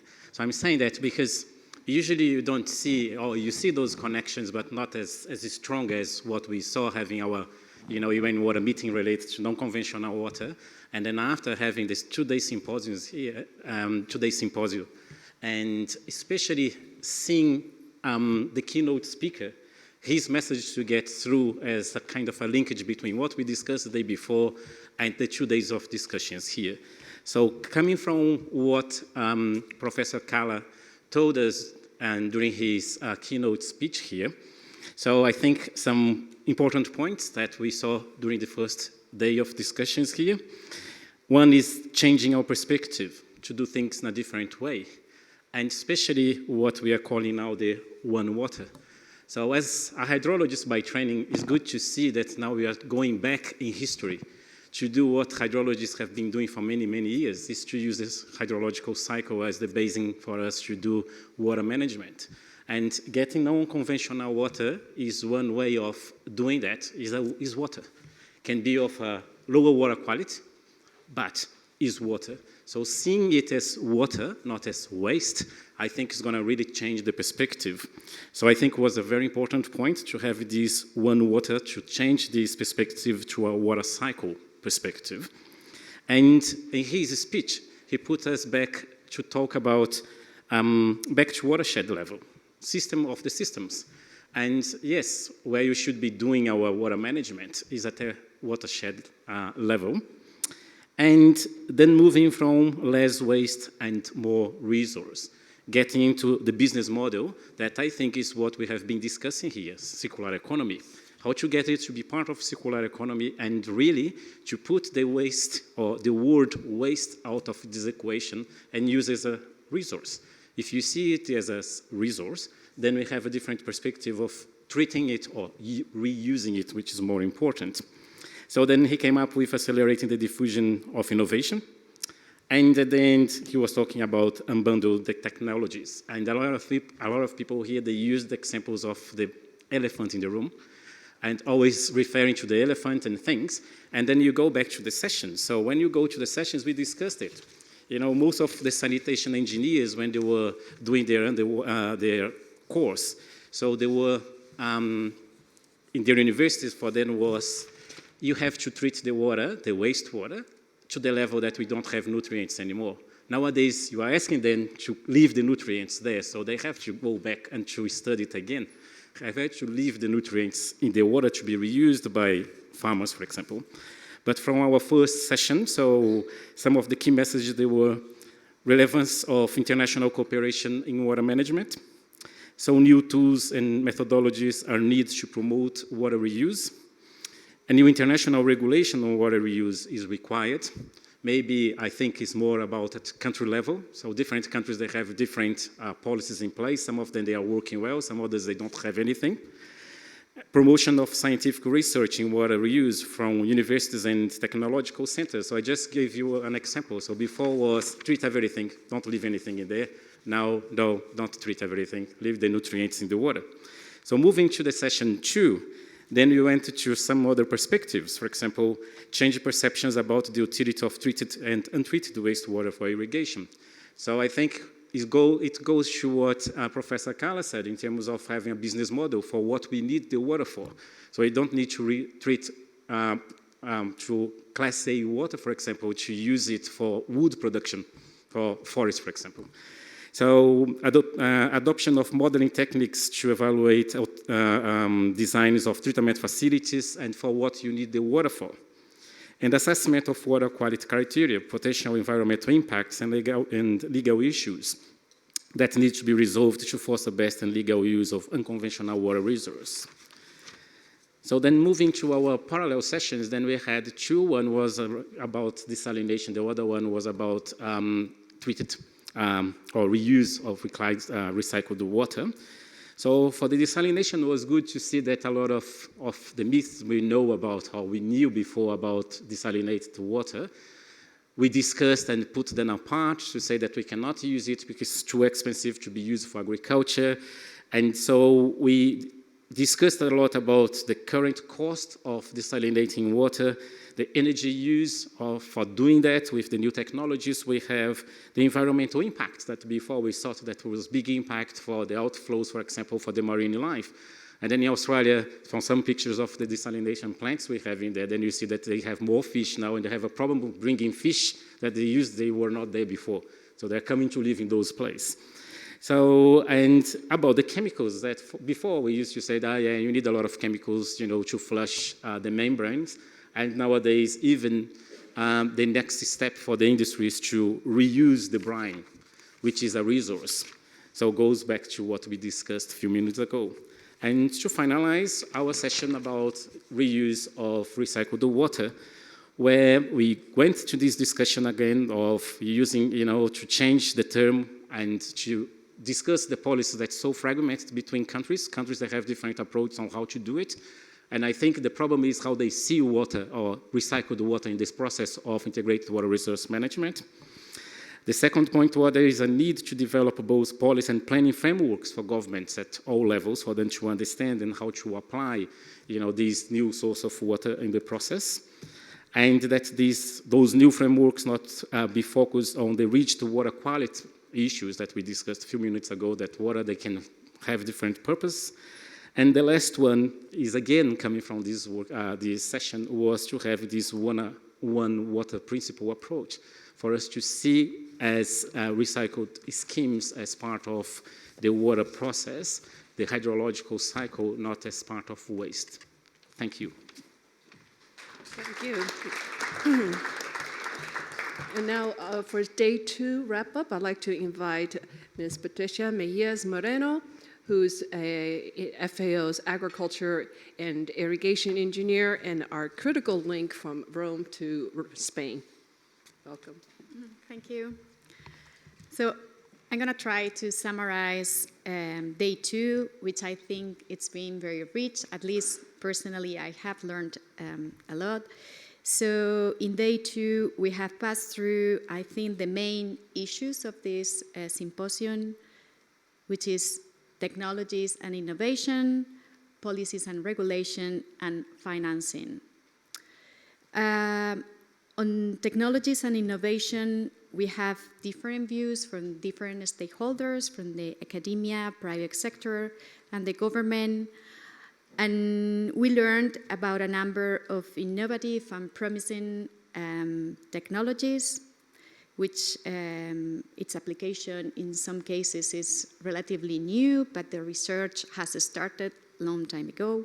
For instance, we learned about cloud seeding, rain enhancement, to get water from fog using vertical meshes.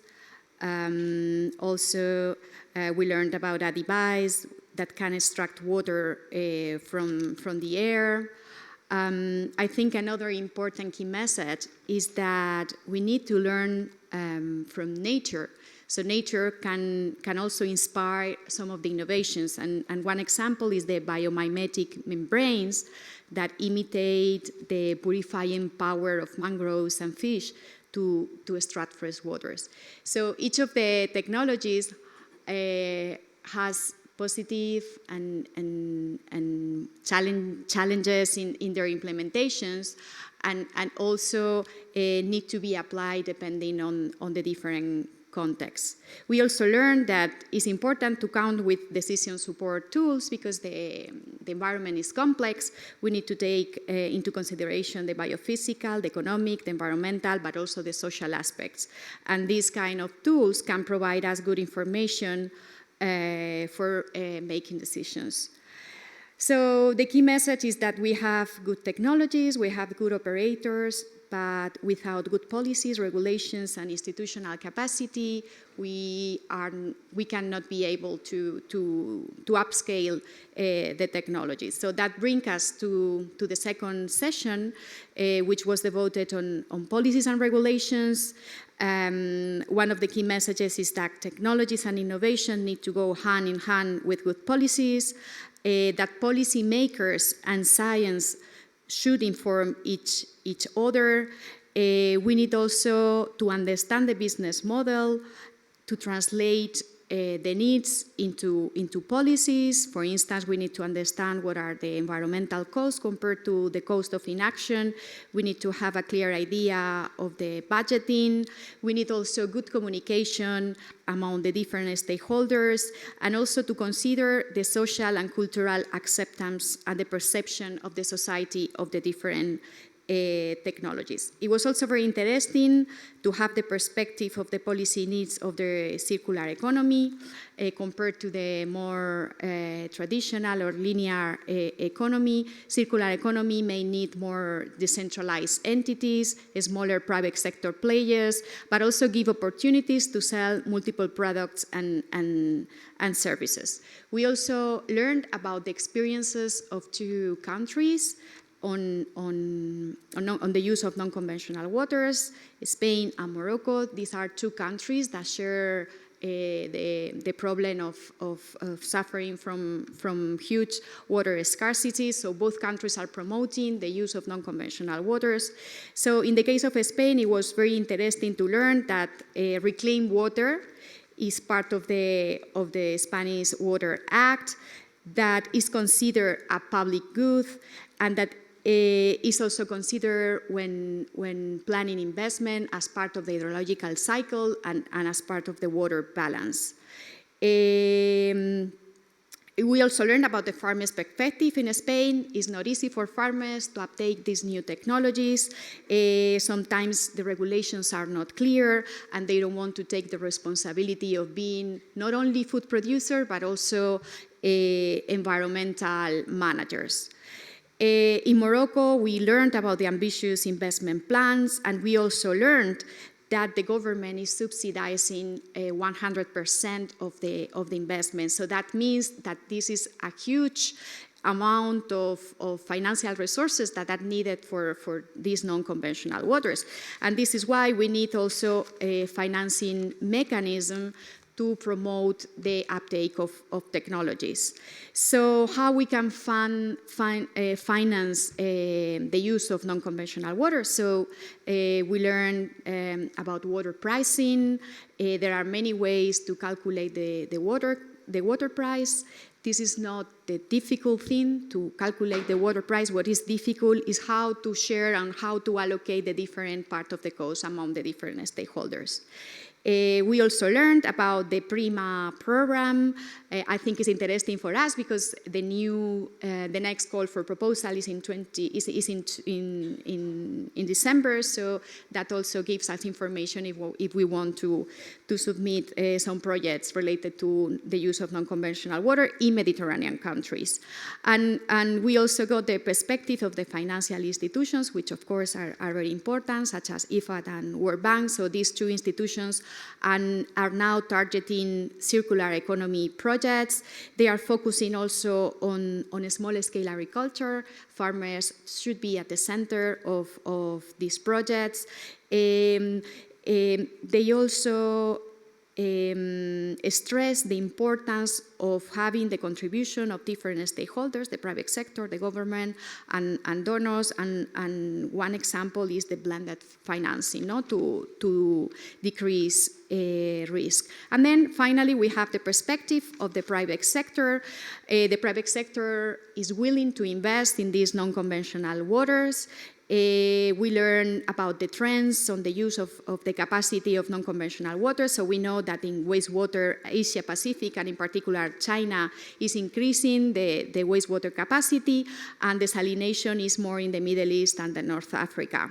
The private sector also provide an example of financing strategy, which is the build, operate, transfer, in which the private sector finance the capital investment in exchange of operating rights. So these are some examples of financing strategies that can be used for the use of non-conventional waters. So I think I'm going to stop here, and I hope I provide a good summary of day 2. Thank you. Thank you both for a very comprehensive recap. For the final word, I'd like to welcome our co-host MAPA, Ms. Isabel Bambal-Diaz, the Director General of Rural Development, Innovation and Forestry, for concluding remarks. Welcome.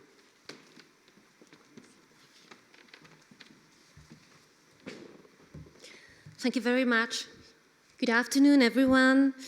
Es para mí un verdadero honor poder clausurar este simposio, sobre todo después de todo lo que he oído, de lo interesante que ha sido, y lo primero que quiero hacer es agradecer, por supuesto, a la FAO la posibilidad de celebrar. FAO.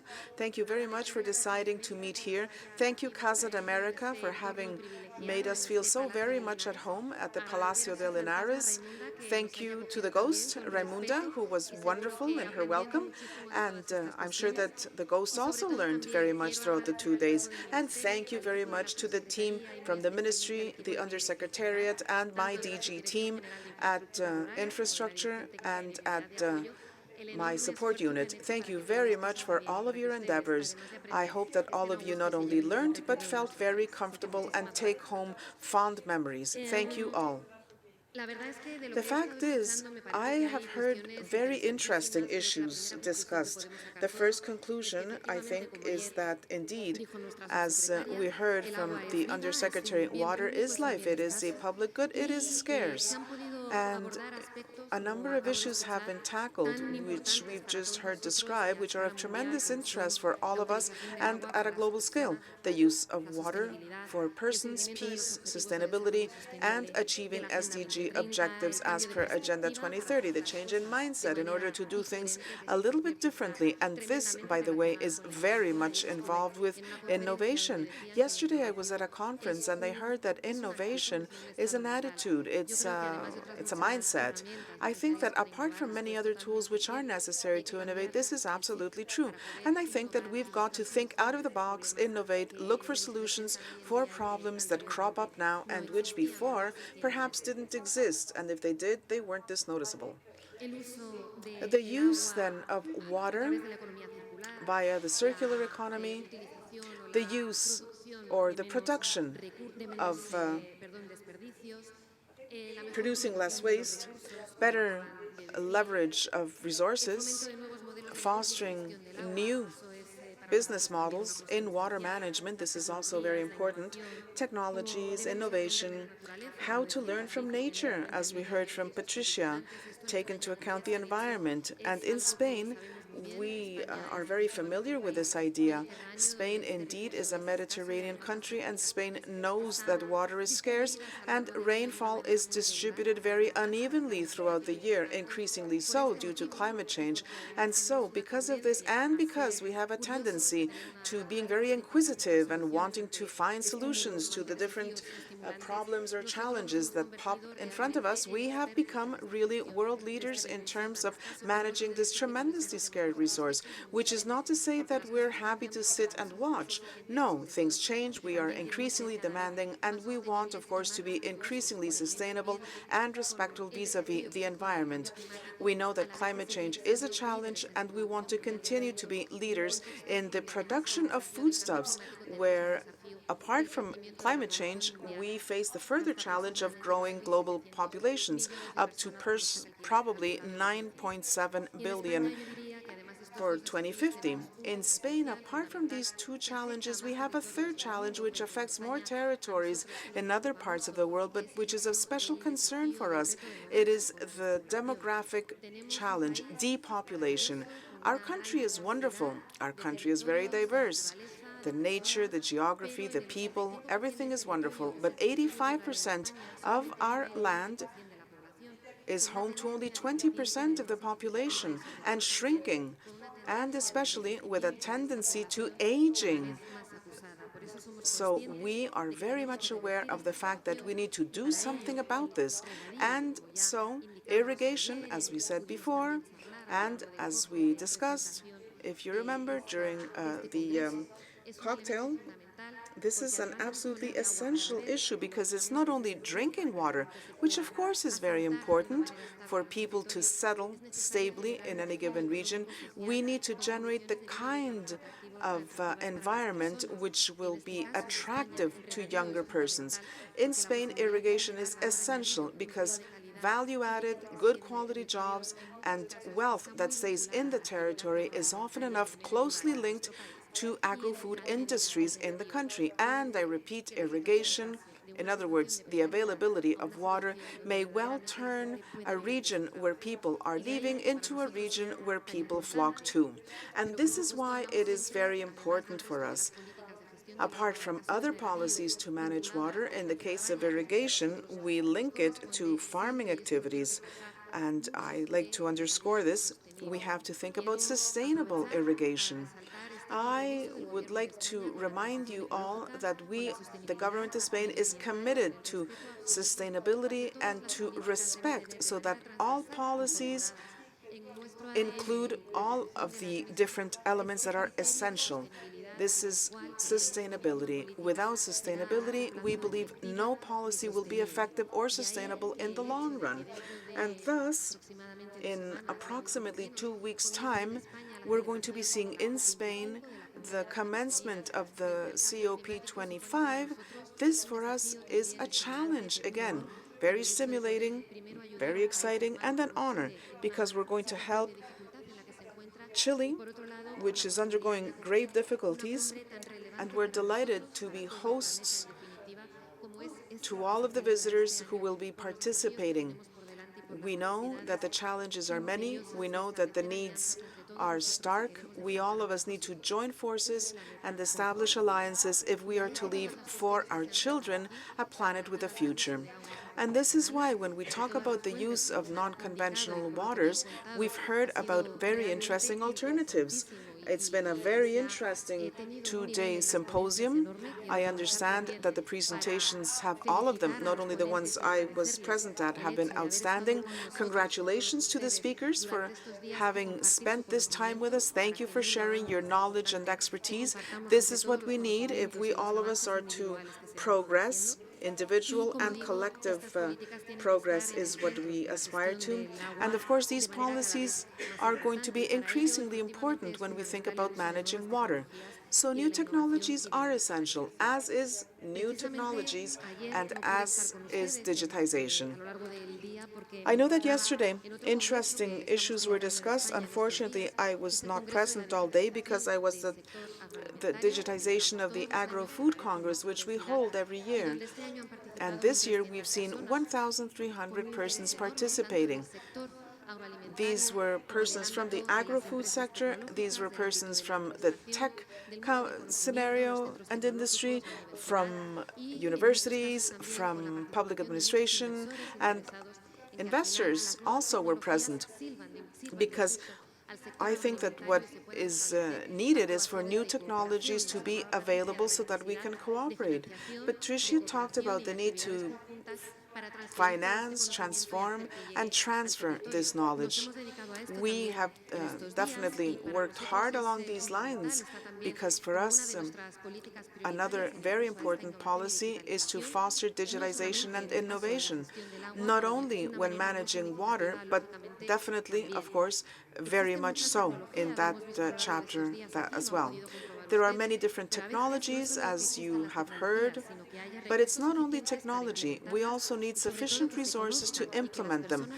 We need to know about them, because at the end of the day, persons, people, are the end users, and they need to have the digital clout in order to be able to make use of them as best as possible, which does not always happen.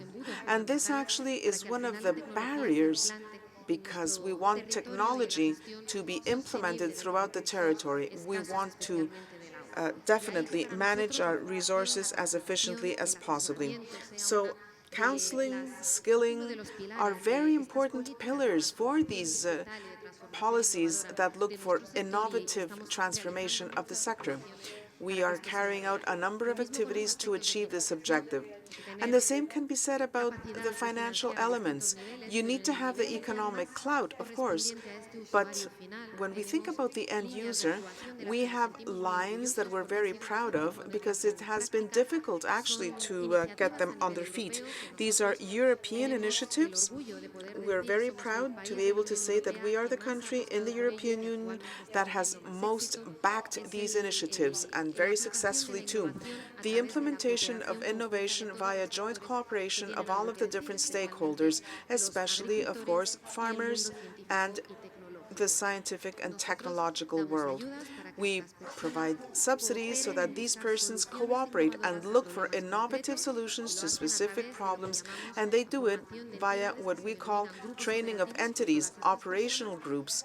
These persons participate in the groups, draft projects which are designed to give a response, and they are executed with public monies coming from the European Union and from the national kitty.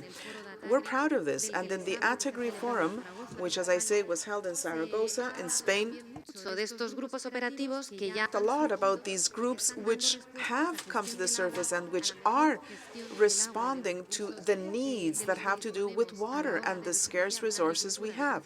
We're talking about precision agriculture, so we need operational groups that task non-conventional sources of water, which are being launched, and the results are very interesting. Actually, some of the members of those operational groups I have seen in the list of participants were present here, so I dare say that it's going to be very interesting to be witness to how these projects evolve and what kind of specific responses they give. We've also launched a task force on precision agriculture which focuses on sustainability. In other words, producing more with less and with less of an environmental impact, and of course, everything that has to do with management and use of water and non-conventional sources of water. So in a nutshell, you've talked about all of these ideas today.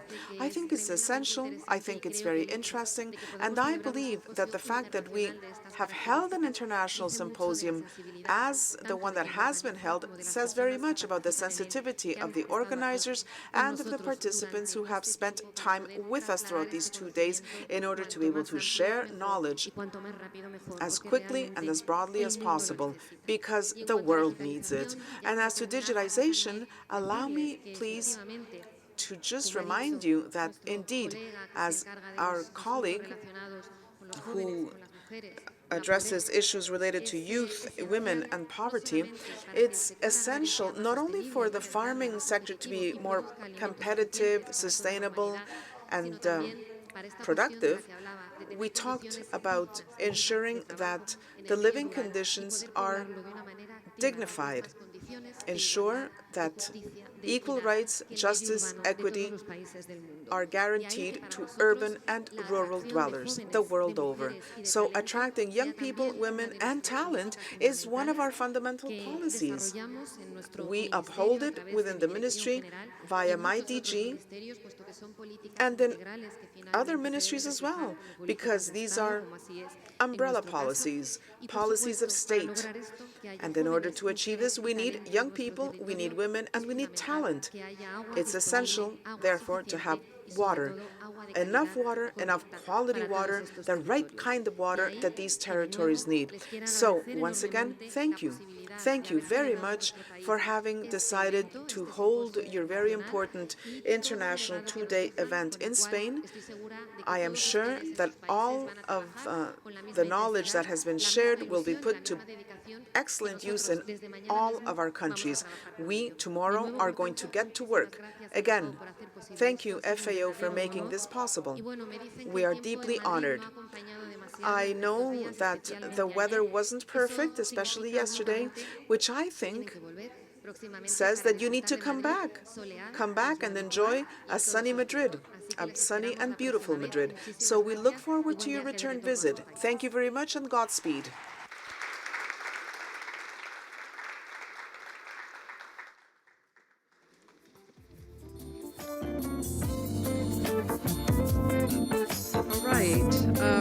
Thank you all for the creative thinking. On behalf of FAO, we thank you for the promising observations you all shared in these 2 days. I hope next time when we meet, this will be called the conventional water resources use instead of non-conventional. So have a great return home, and thank you all, to all the speakers, to all the rapporteurs, to the facilitators and chairs, and also Casa de América technicians and the translators. A big hand and applause to you all. Thank you very much.